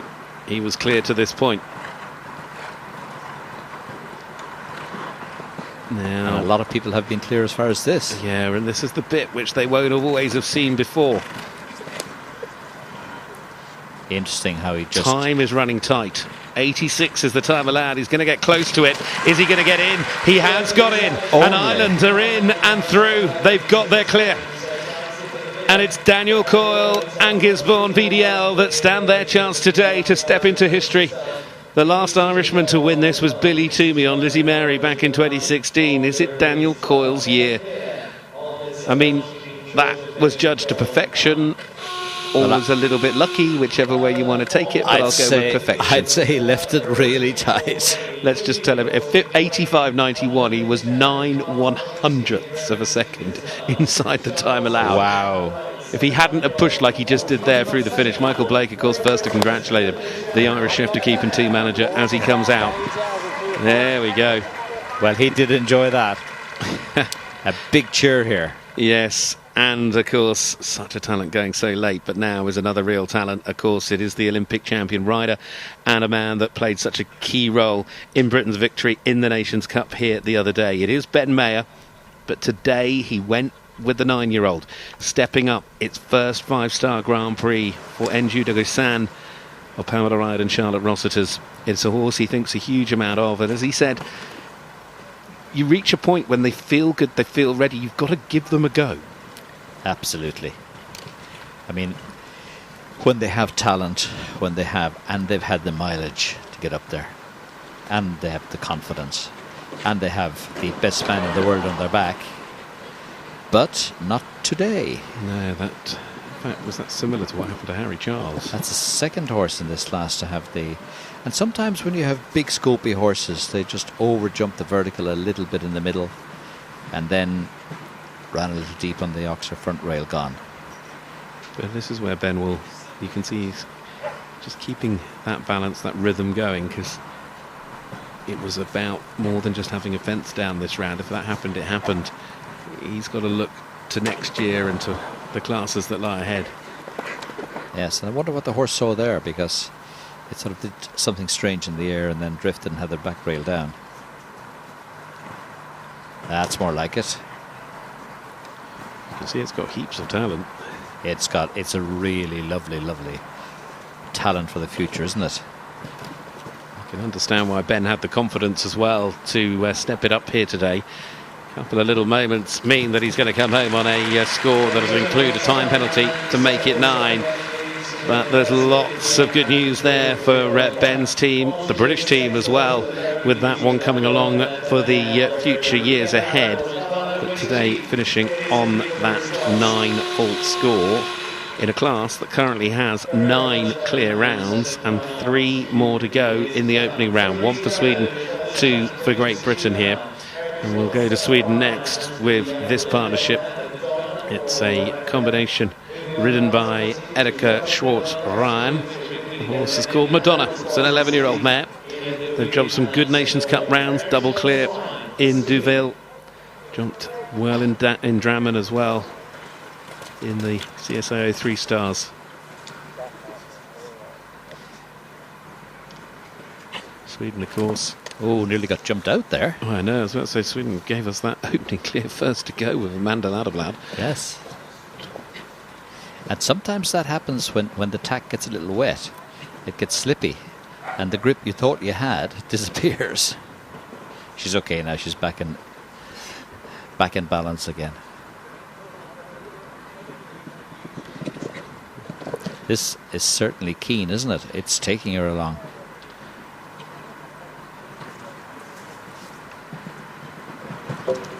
Oh, Madonna, don't do that. Just got dragged onto that top round. Is it with the brush? It sort of does, because it sits right in the middle. It does really draw them into that fence. It does, and it's proper square when you walk it. The front rail is sitting up there, but it's jumped really well all day. I think that might have been the first horse to have it down. Second one to have it down. What's Sweden again? Angelique von Essen had it down. Okay.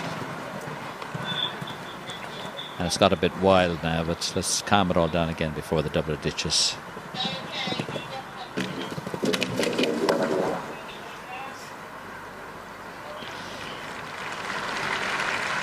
Well, is she going to retire?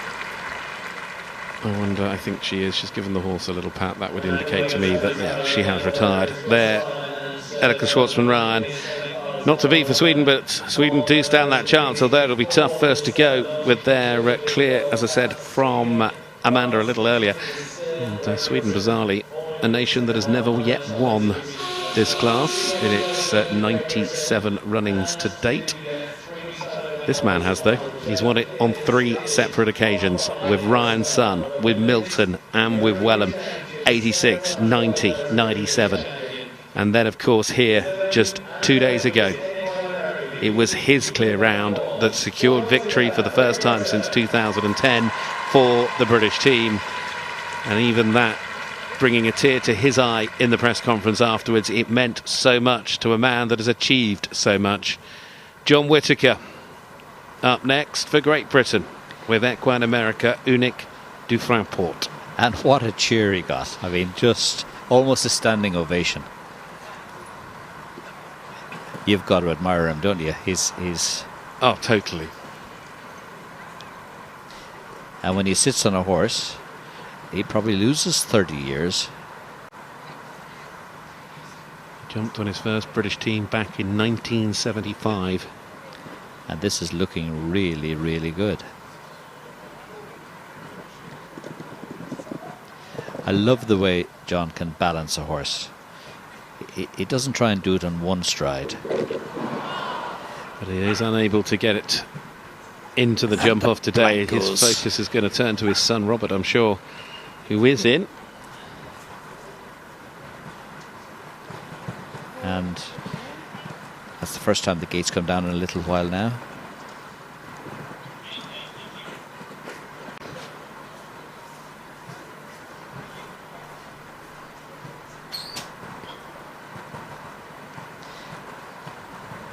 And I love the way he rides. On that turn back there, you saw him pressing with that inside leg to keep that inside hind leg faster and up there.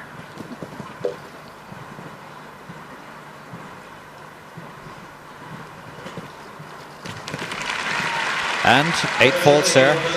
Well, he finishes on the 8 today. He has had quite some week, and he has certainly delivered for the British team in spades yet again. But it isn't to be number 4. But will his son be able to take it for the first time here this week? We've obviously just had a clear as well from Daniel Coyle, and I think we're ready to catch up with the Irishman. Well, Daniel into the jump off just with that time allowed. It was pretty tight out there, wasn't it? Yeah, Gisborne's quite an explosive jumper, so time allowed generally is hard for him. When I was going through the finish, I could see the board and I just wanted to stop. We had a flurry of clear rounds early, then a bit of a break, and then we've had another sort of flurry late on in this class. Were you watching the earlier rounds and picking up tips and tricks? Yeah, I was actually. I walked it a lot more difficult than it was riding in the beginning, and I thought maybe I missed something, but it's quite a difficult track today, and I'm actually surprised there's so many clears, but I'm delighted I'm one of them. How do you fancy your chances then heading into the jump off? It's anybody's game, but I'll give it what I can. Best of luck. Thank you. That fence went down, unfortunately, for Joe Whittaker there, and Hula Hoop JR. This lovely stallion that won that World Cup qualifier in Abu Dhabi earlier this year. Not sure how many times that third fence has fallen today, but it's caused its share of difficulty, as have these planks. Not for Joe. In all fairness, though, this course has, I mean, the combination maybe hasn't gone as much as we thought, but it has caught a couple, Harry Charles and Ben Mayer to name two. Yes. Every fence at some point has gone down, and again, that credit to the course designer, he has found the balance. It really is. It's his, but I mean, he is a bit of a genius, isn't he? Without a doubt. This. Because with this caliber of horse and rider here, it's not easy to get it just right. And a bit like you had heard Daniel say there, it's when he walked it, he thought it was difficult enough. Didn't think there were that many clears. Well, he was the last to go, but he does decide not to jump the last, so retires there, does Joe Whittaker, and that wraps up the opening round of the Longines King George V Gold Cup. And it means that next we will begin to turn our focus to that jump-off round against the clock. What a lineup that is coming back as well to battle it out. Cannot believe we've got 9 of them coming through. Amanda Landeblad first out, as she was in the opening round, looking for Sweden's first win. 1 or 2 for France, Gregory Cotard. Italy's Francesco Totorello. 2 chances for Brazil in there with Pedro and Fabio. Then the British riders of Robert Whittaker and Carl Robbins. And of course, Olivier Robert, hugely experienced Frenchman there. And then finally, it's going to be Ireland's Daniel Coyle out on Gisborne. You do not want to miss this jump off. We're coming right back with it live for you.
Welcome back to Hickstead, where we've got 9 riders coming forward in the jump-off for the Longines King George V Gold Cup, including 2 for Great Britain in Robert Whittaker and also in Carl Robbins, and 1 for Ireland in Daniel Coyle. And let's just show you a little bit of this jump-off course because they're busy at work getting it ready for this jump-off. But we're going to start at 13, where we finished the first round. That's at Longines Ox, and then we'll come down the arena to this horse-shaped jump at 3 with the water tray underneath it.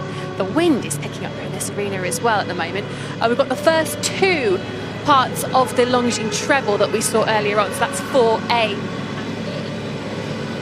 And then it's a big long loop round to the far side of the arena. We've got 2 new fences, 15 and 16, down in front of the hospitality suites is where they're going to end eventually. From 3, I should say, before 4A, they're going to round to 7. So we go round from, let me correct myself, shall I? We go 3, we go round to 7. And from there, we're over to 8A and B. Just B is going to be jumped this time, so that's the second of the gates from the first round. Then we're round over the Hickstead planks. Where are you? There you are. And from there, we come round to 4A and B. So we're really wiggling around the lake, and then we're over to the far side of the arena for new fences at 15 and 16. So if you're stuck with me, it's a bit of a wiggle, but it's going to be tight and twisty, particularly in this central section of the arena. There's some tight corners that can be ridden, that is for sure. The tractors are at work rolling the ground. Got to say, despite the rain we've had over the last few hours, it's still pretty firm underfoot. So as Robert Whittaker said as well, when we spoke to him earlier on, it shouldn't be too much of a problem in terms of the ground. It does absorb the water really well here. So 9 riders coming forward looking to get their spot in show jumping history. This really is one of the most iconic Grand Prix in world jumping. The prize pot as well is over €150,000, so plenty to play for this afternoon. Let's rejoin John and Gareth. History is certainly about to be made here in the Longines King George V Gold Cup, because a new name is heading the way of that famous trophy that dates back to 1911. Could it be Sweden for the first time with Amanda Laderblad? Could it be France for the first time since they last won it back in 2007? Gregory Cotard in there. Francesco Tortorelli. Italy have not won it since 1962. But of course Brazil have 2 chances with Pedro Vinícius and Fabio Livas da Costa. Great Britain with 2 chances as well, with Robert Whittaker looking to follow in his dad's footsteps and perhaps be the second father-son combination to win it after Robert and Harvey Smith. And then you've got Carl Robbins, that great clear, and then Olivier Robert for France, and then the last out will be Daniel Coyle for Ireland. The track against the clock. Let's take you down and have a little look at it, because this is where the loops, the twists and the turns begin. They start over what they finished in the opening round of jumping, fence 13. That left-handed swing to that fence, the horse with the water tray underneath it. But instead of going on and up the line, you roll back round the corner, jumping that parallel with the brush in it, although they've taken the brush out in the second round, I should say, and then round to what was the first part of the gate double, now just a single fence there at 8B. A long old run up the hill and back on yourself. It's going to be a tough turn to judge to the plank, and then round now on the curved line down the slope towards the Longines double. It is just 2 parts of what was the combination 4A and 4B. You come away from home and then jump this new fence 15. You charge under the master's box, the late great Douglas Bunn, the master of Hickstead, his box towards the last, which was now numbered 16. Time allowed, if it ever becomes relevant, is set at 69 seconds. But this is all about winning now. Somebody is going to put their names in the history books like that man has done more than any other in this competition. That is David Broom, who has won this class on 5 separate occasions. Who can join him?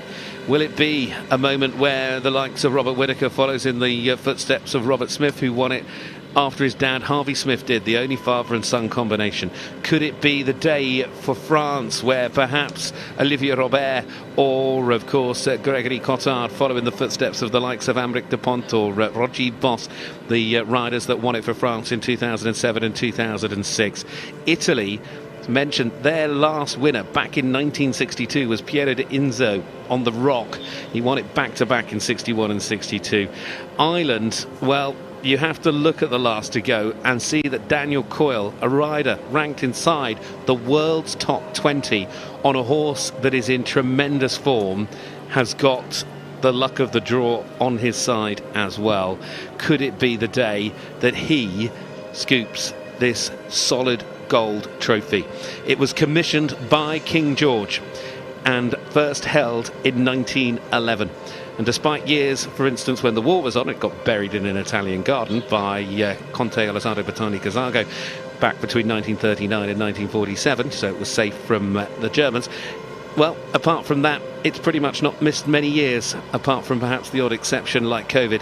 And that means that this is the 98th running in its 112 years of history. There's a happy cameraman. He knows he's going to be focusing in on what we are about to enjoy, John Ledingham.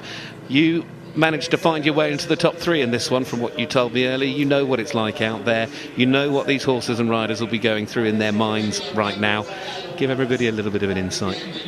Well, I think what they're going to be looking at is it's a big galloping track. So unless you have a horse that can gallop and jump, it's going to be difficult for you to win. The course we've gone through a few times, so you're starting with the last fence, your first, and there's a long gallop up to that white horse that didn't jump particularly well in the first round, so they're going to have to be careful there. Then they roll back to the Oxer after the Hickstead plank in the first round, then roll back right to your gate, and then as quick as you can back to your Hickstead plank, and then back to your Longines double of AB, part of the double, and then 2 new fences. But it's a really open galloping track, so it'll suit some horses better than others. Well, what has suited these two is going early in the draw. They had that 2 days ago in the Nations Cup and produced a clear round. They were the opening combination in this Longines King George V Gold Cup in the opening round, and they produced that clear once again. Now it's over to them to set the standard for this jump off against the clock. 152,500 euros worth of prize money on offer. Sweden, in all their illustrious history in this sport, have never won this title. It'll be an amazing feat to do it from the front, but she's out to set the standard on for Killy, Amanda Laderblad. So what's her strategy? Go as quickly as possible? I think at this level you've just got to go for it. You Or does don't she know what comes next. Or does she leave a little bit and be clear? Because a clear round is going to be very important. Clear rounds come first, time comes second. This fence now, the second, it has fallen down a lot in the first round. She's really steady and good. So I think her strategy is that it's going to be a safe round, not as quick as she could go. So it's going to be clear, hopefully for her. Oh, it's no, gone. It's gone. That must be on the flattest cups. It just takes nothing to knock it down. And you've got a gate to a plank in the jump off. That is careful jumping that is required. Now back to your first 2 parts of the Longines combination. Good in, good out. And now 2 new fences up by the grandstand. Tall vertical, 160. And about 10 strides down. 1, 2, 3, 4, 5, 6, 7, 8, 9. Over the last they go to set the standard, but it is a fence that's fallen. 59.82 for Amanda Laderblad there for Sweden with Fakili. She would have wanted the clear. That was the aim of the game as the first to go in this jump-off round. But either which way, you can see she's happy. She's happy with the way today's turned out. She's got herself into the jump-off of the King George V Gold Cup. And was really unlucky there. Just had a little rub behind on that gate.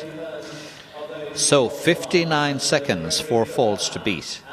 Up we go and on we go, because now it's going to be the first of 2 for France, and I get the feeling the pace is about to go up a level here, because it is this exciting 11-year-old mare called Coquin de Val, and the rider in the saddle is the exciting talent of Gregory Cotard for France. So can they take 8 seconds off it for the winner? Or is that too much to ask? Oh my, the first has gone. You build them up, they knock them down, but wow. And now it sort of changes because now he's got to be, he doesn't want 2 down. No. So he knows if he's quicker than Amanda and can keep it at 1 fence down, he goes ahead of her. There's a lot of prize money at stake here. Every second will still count. But he now is trying to be even more careful than he was before. And the planks, those are on such flat cups, they just take a tiny rub. And it's only in the King George you're really going to see a gate, then a turn back to the plank when you think about how fast they're having to go in a jump off. Yes. And the type of challenges. Sometimes you can rub a pole and get away with it. There's no chance with a plank or a gate. And that is 8. And it is 58-1-8 for the first to go of the French riders, Gary Cotard and Coquin Duval. So their time was that fraction faster. But Amanda Ladeblad still holding the top spot of the 2 so far. And the first run. Wouldn't have seen that coming at all, I don't think. He'd set everything up. No. And it really is a galloping track. I mean, it's designed, but then his second fence is the white horse that's fallen down a lot, and then his really light gate and the plank. So now the turn of Italy. This is Francesco Tortorello riding Made in Rushterhof. Italian chance, the one Italian clear.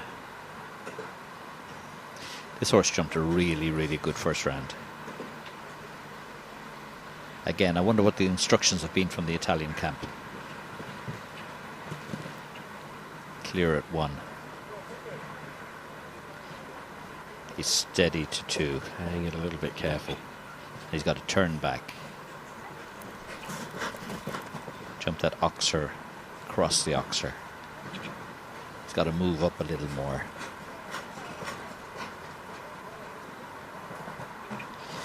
Just sort of went straight through the top of it. Yeah, he just ended up where he was on the angle and too far away.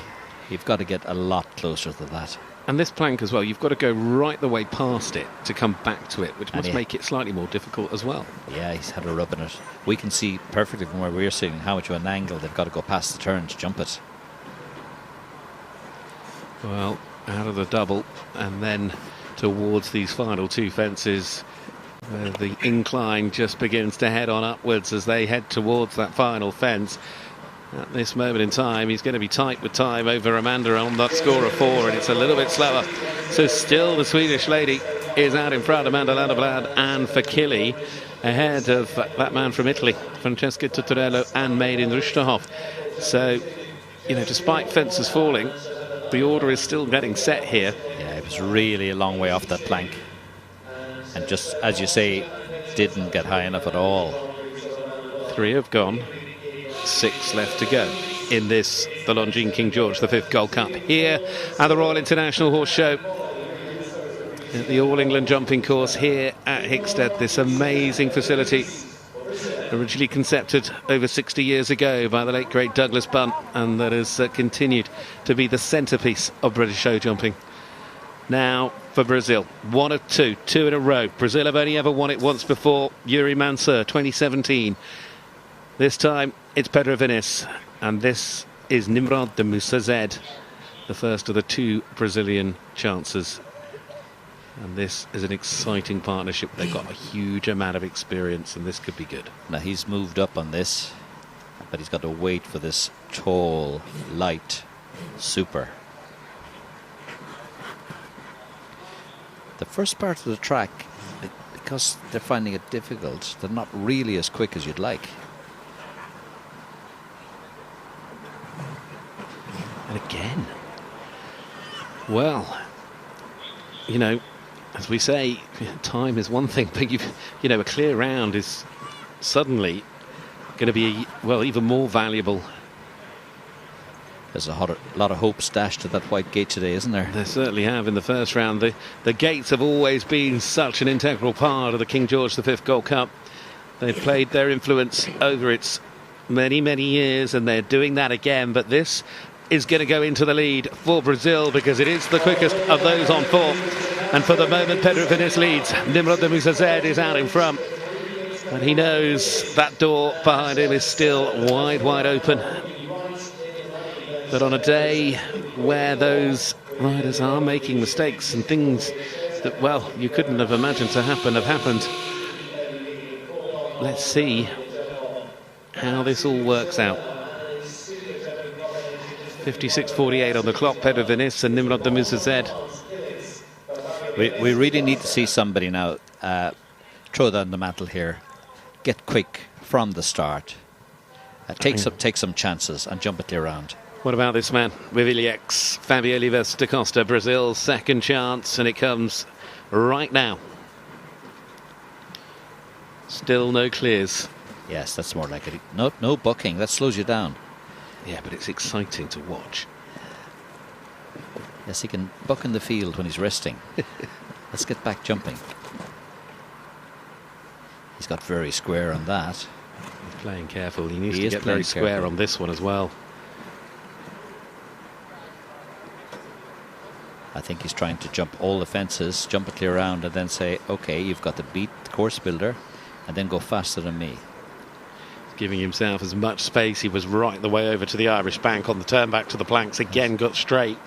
So his plan has to be beat clear, and then let the rest jump clear to beat me.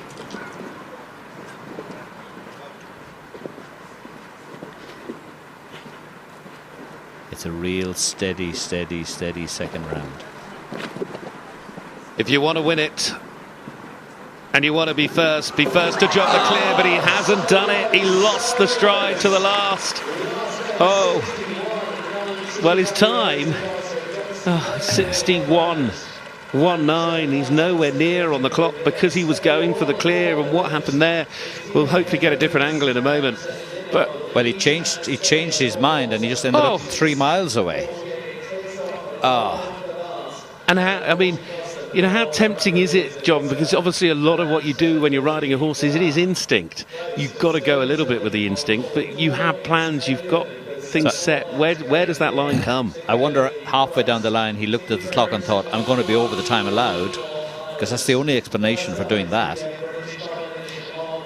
Well, now we still are yet to find our way to a clear round here. The crowd are awake and roaring for this man as he looks to try and follow what his dad has done 3 times before. It's the first of 2 for Great Britain, the first of 4 still to go in the Longines, the King George V Gold Cup.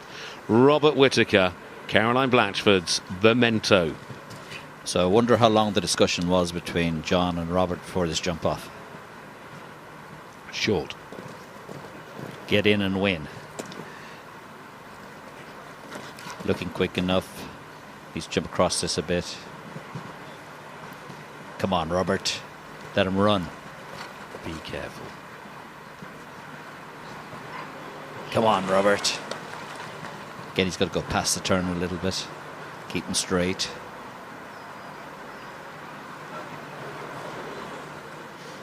Just 4 obstacles left to jump. Get in. Get out. Go on, Robert. Now he's starting to run up the hill. Here's 2 jumps away. But this is such a tricky final line. This is Memento. His dad jumped the clear to win the Nations Cup for Great Britain.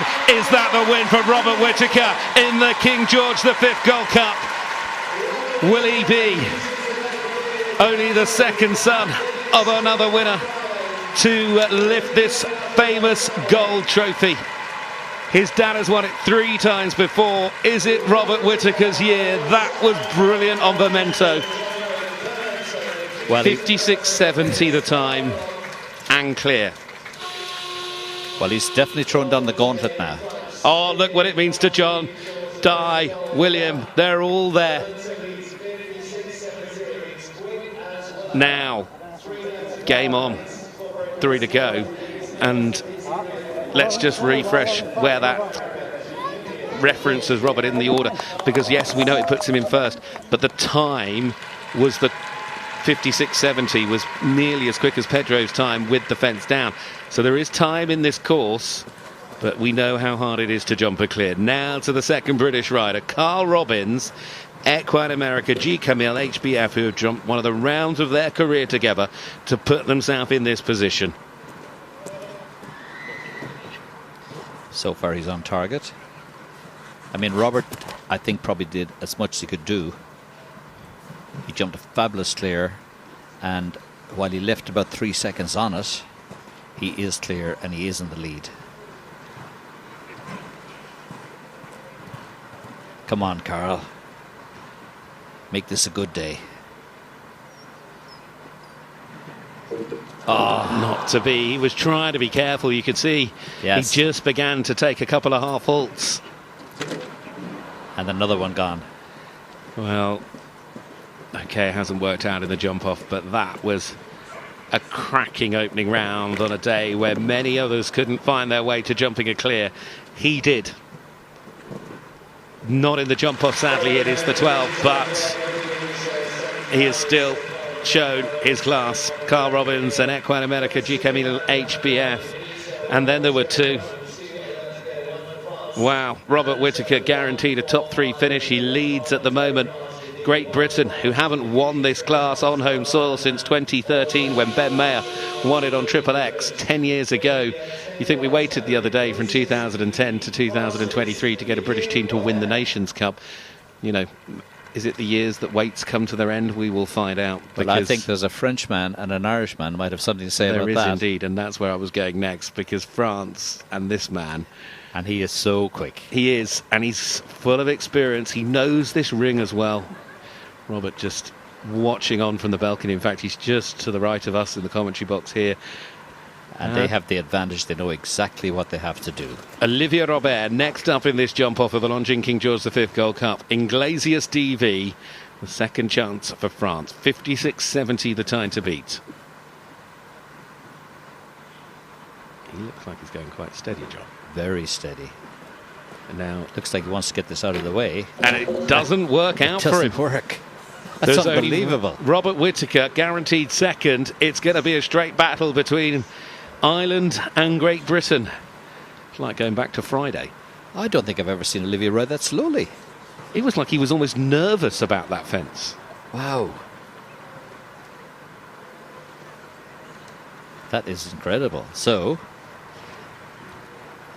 will Daniel Coyle spoil Robert's party? Robert will be as nervous waiting and watching. Way more nervous than he would have been while he was in there riding, I can assure you. No. And he perhaps... But he's done exactly what he could do. And yeah, now but he'll know where he left room for Daniel. And of all the riders you don't want to leave room to is someone like Daniel Coyle. Because that, for Olivier Robert, is a total of 8. Iglesias DV. It hasn't been the day for France at the moment. Great Britain still in charge of this Longines King George V Gold Cup with the round from Robert Whittaker. He is still the only clear round of the jump off. That's right. Wow, fence going down. There's Robert. There's the family. There's everybody that he wants around him at the moment. Will it be? He just has to wait.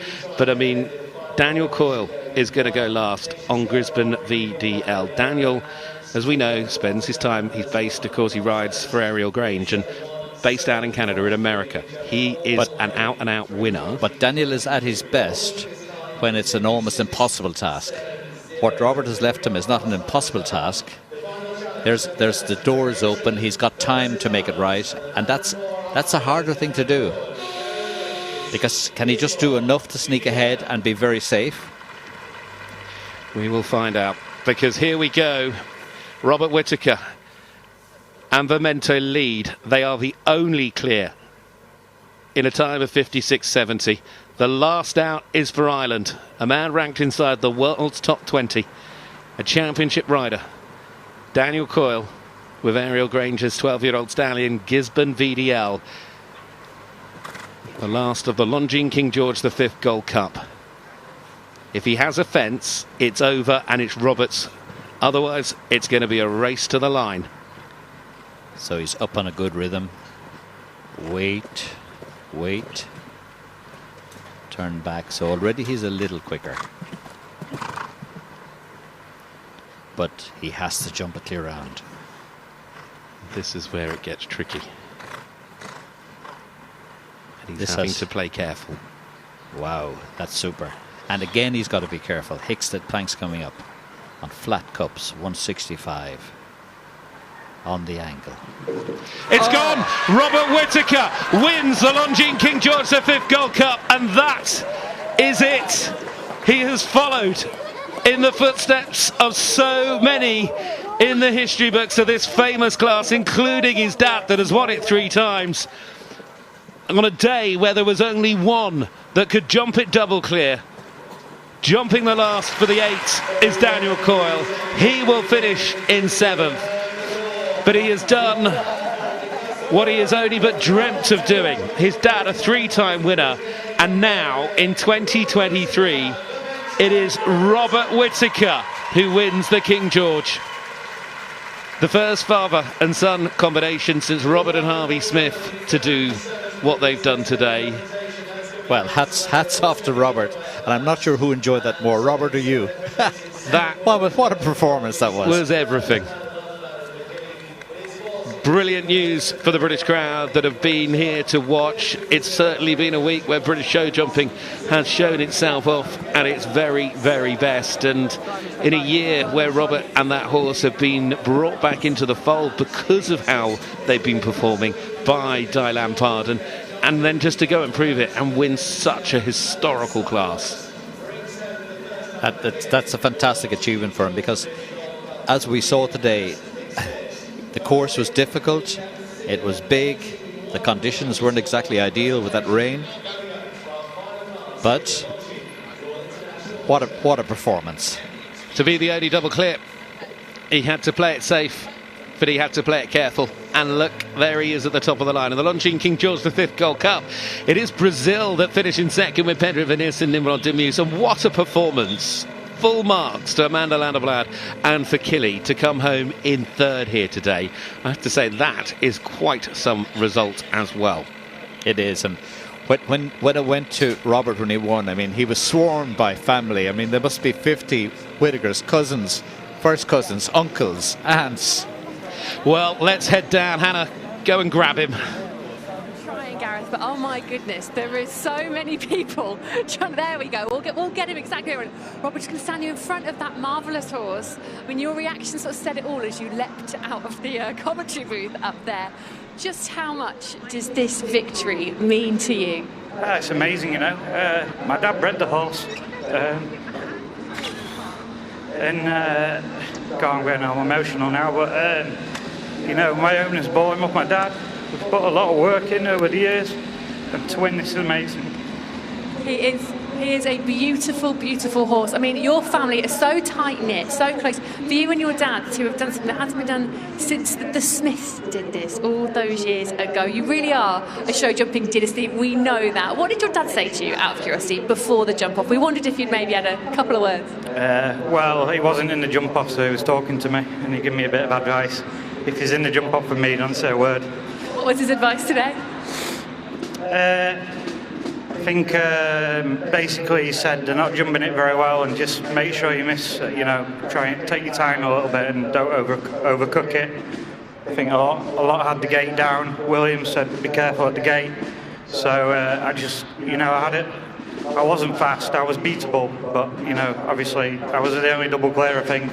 The course took a bit of jumping, and I'm just so happy. I mean, there are a lot of your family members, aren't there, to chip in with the advice. You were the only double clear. It was a really tough course. Were you nervous at all watching the last couple of riders go? When you're watching the first few stages of the jump off, you're thinking, I could do this clear and get the win that way.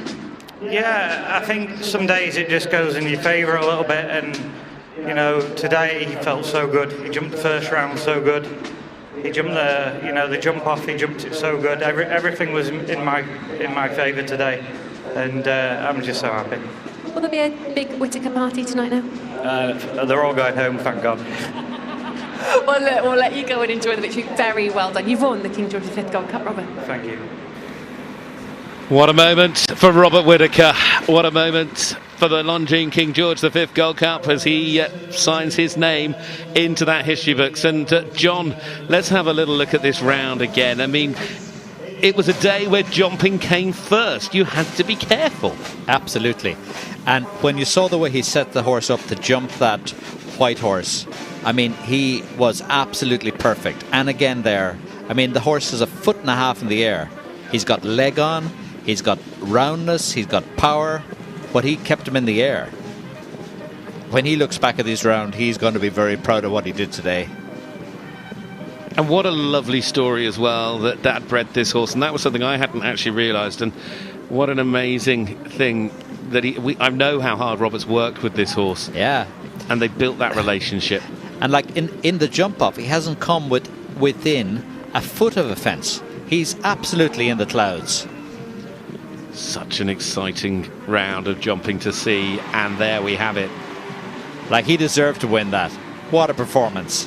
Like you say, there are days when you know you've left something on the table, but actually you're jumping clear and leaving a little bit on the table works to your advantage. Yeah, and that was his strategy, and that's what I said about Daniel Coyle, that he is so good when he has to go flat out, but when there's something on the table that's left there, it changes the pressure, changes the plan.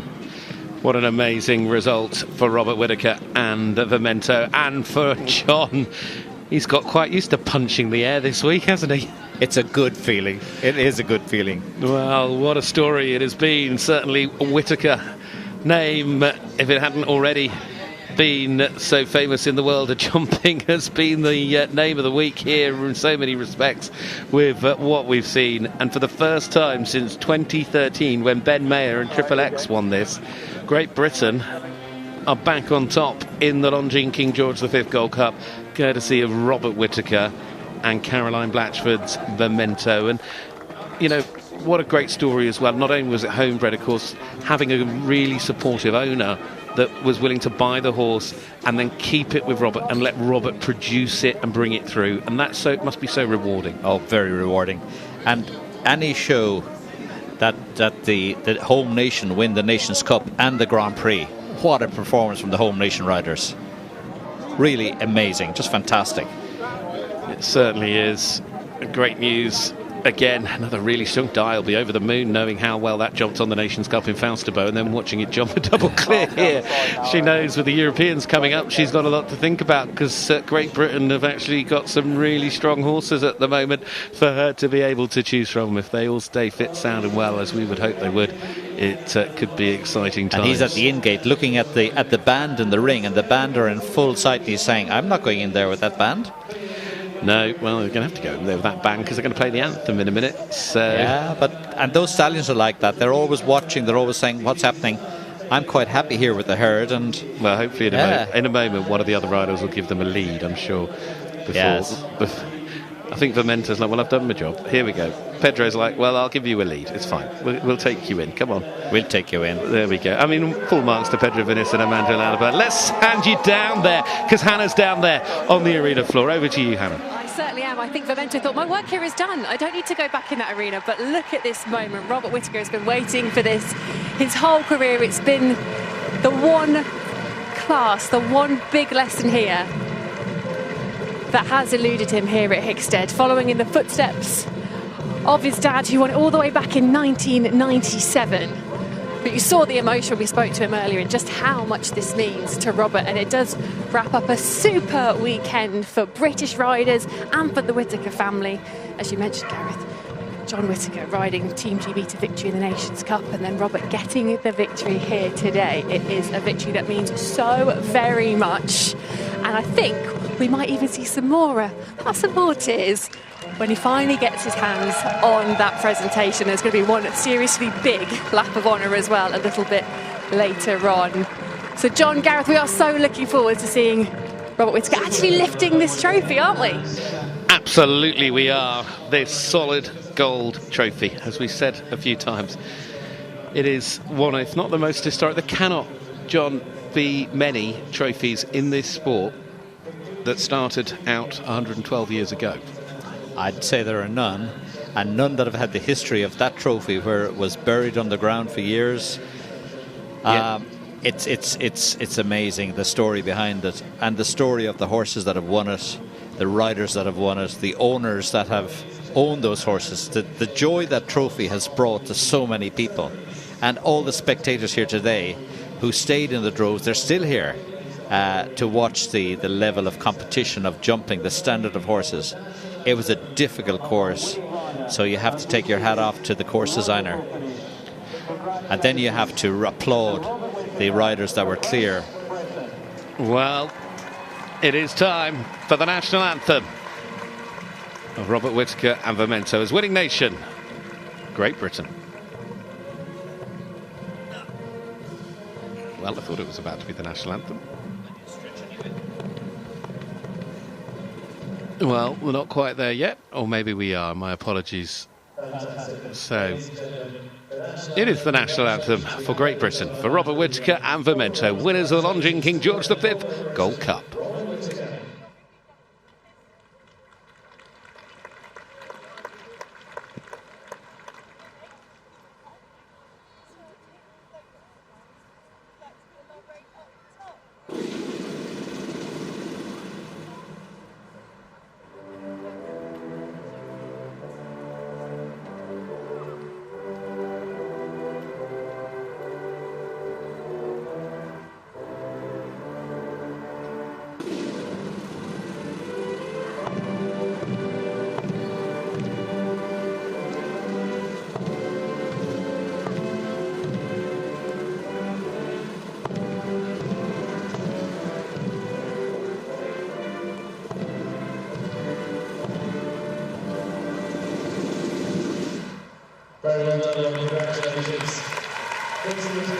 What a special day for all the riders over the years that have won it. As we've mentioned, David Broom up there, who have won it on 5 occasions. Nick Skelter, Michael Whittaker, 4-time winners. John Whittaker, Robert Smith, Jack Talbot, Pomsby, 3-time winners. In fact, it was back in the 30s when Jack Talbot Pomsby won this trophy. For the 3rd time, he won it outright and then represented it for perpetual competition. And therefore, that is how it has been ever since. And as a trophy, it is solid gold. And, of course, comes with its own security guard. Never too far from it either. Well, there is a beautiful, elegant Longines timepiece being presented on behalf of the title sponsors here of the Longines King George V Gold Cup. This quite brilliant week of jumping here at the Longines Jumping FEI Nations Cup of Great Britain. It has proved time and time again, year on year, to have been such a fabulous part of the FEI's top flight calendar. Now, the foreign judge stepping forward as well to pass his congratulations on behalf of the FEI and congratulate Robert as the victor here today. It must be hard to put into words as a rider when these days actually, I mean, we saw the emotion, and let's be honest, Robert not necessarily wouldn't be one to show it, but he just couldn't hold it back. The emotion was just there down in the interview with Hannah. And I think when he spoke about the fact that his father had bred the horse, that owners had bought him for him and trusted him to produce him, and to repay all that trust. And riders put themselves under a lot of pressure. A lot of it is not seen, they don't show it.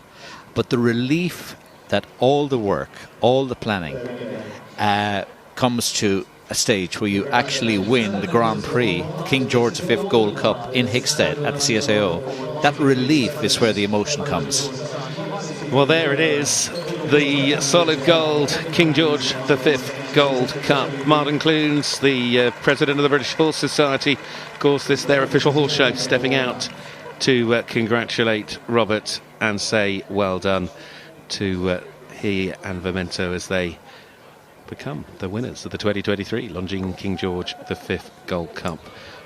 What a special moment it has been.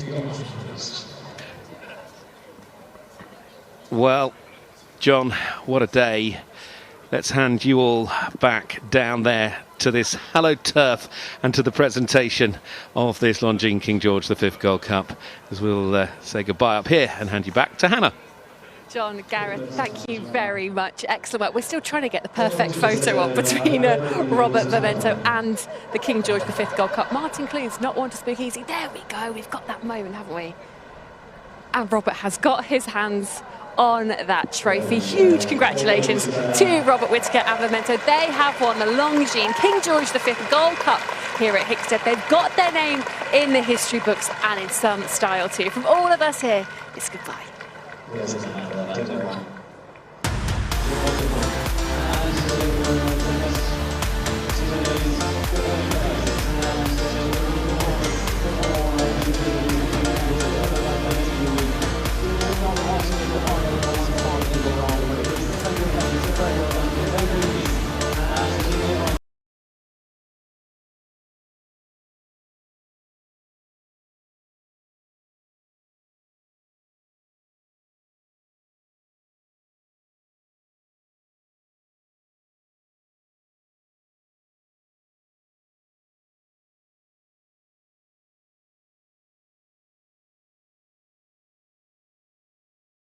Brilliantly, it's actually British bred horse, Spaghetti and Amanda Landerblad of Sweden.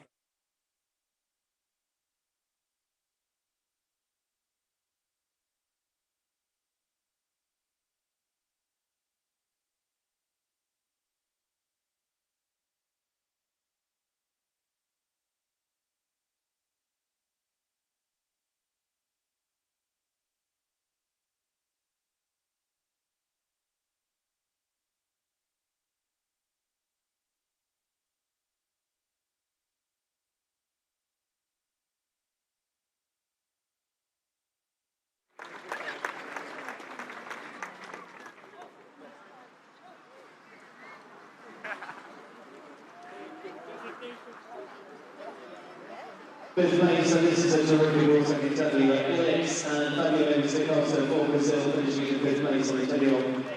Very good performance here and one to watch.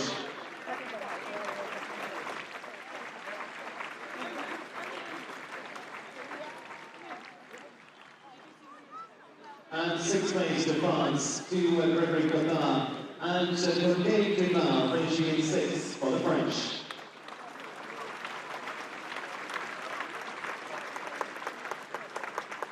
And the family is going to be for Cody as well, led by Kate. And of course, looking at it as well, Caroline Blanchford, the owner of Memento.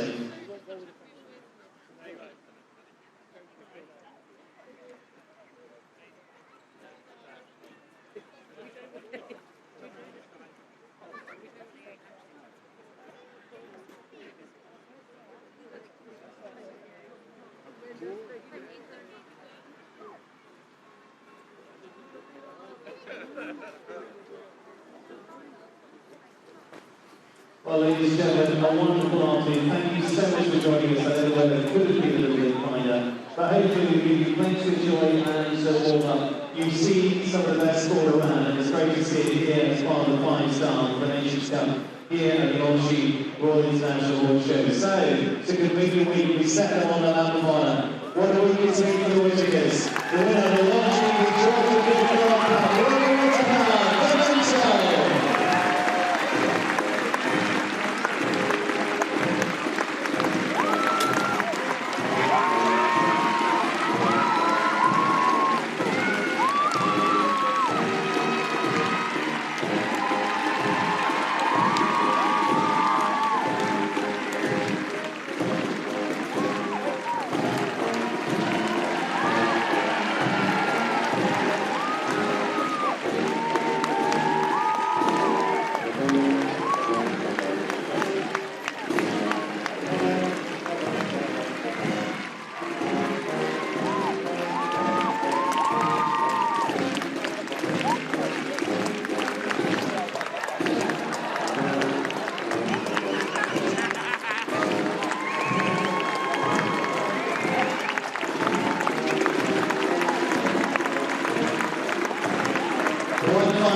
We'll see you very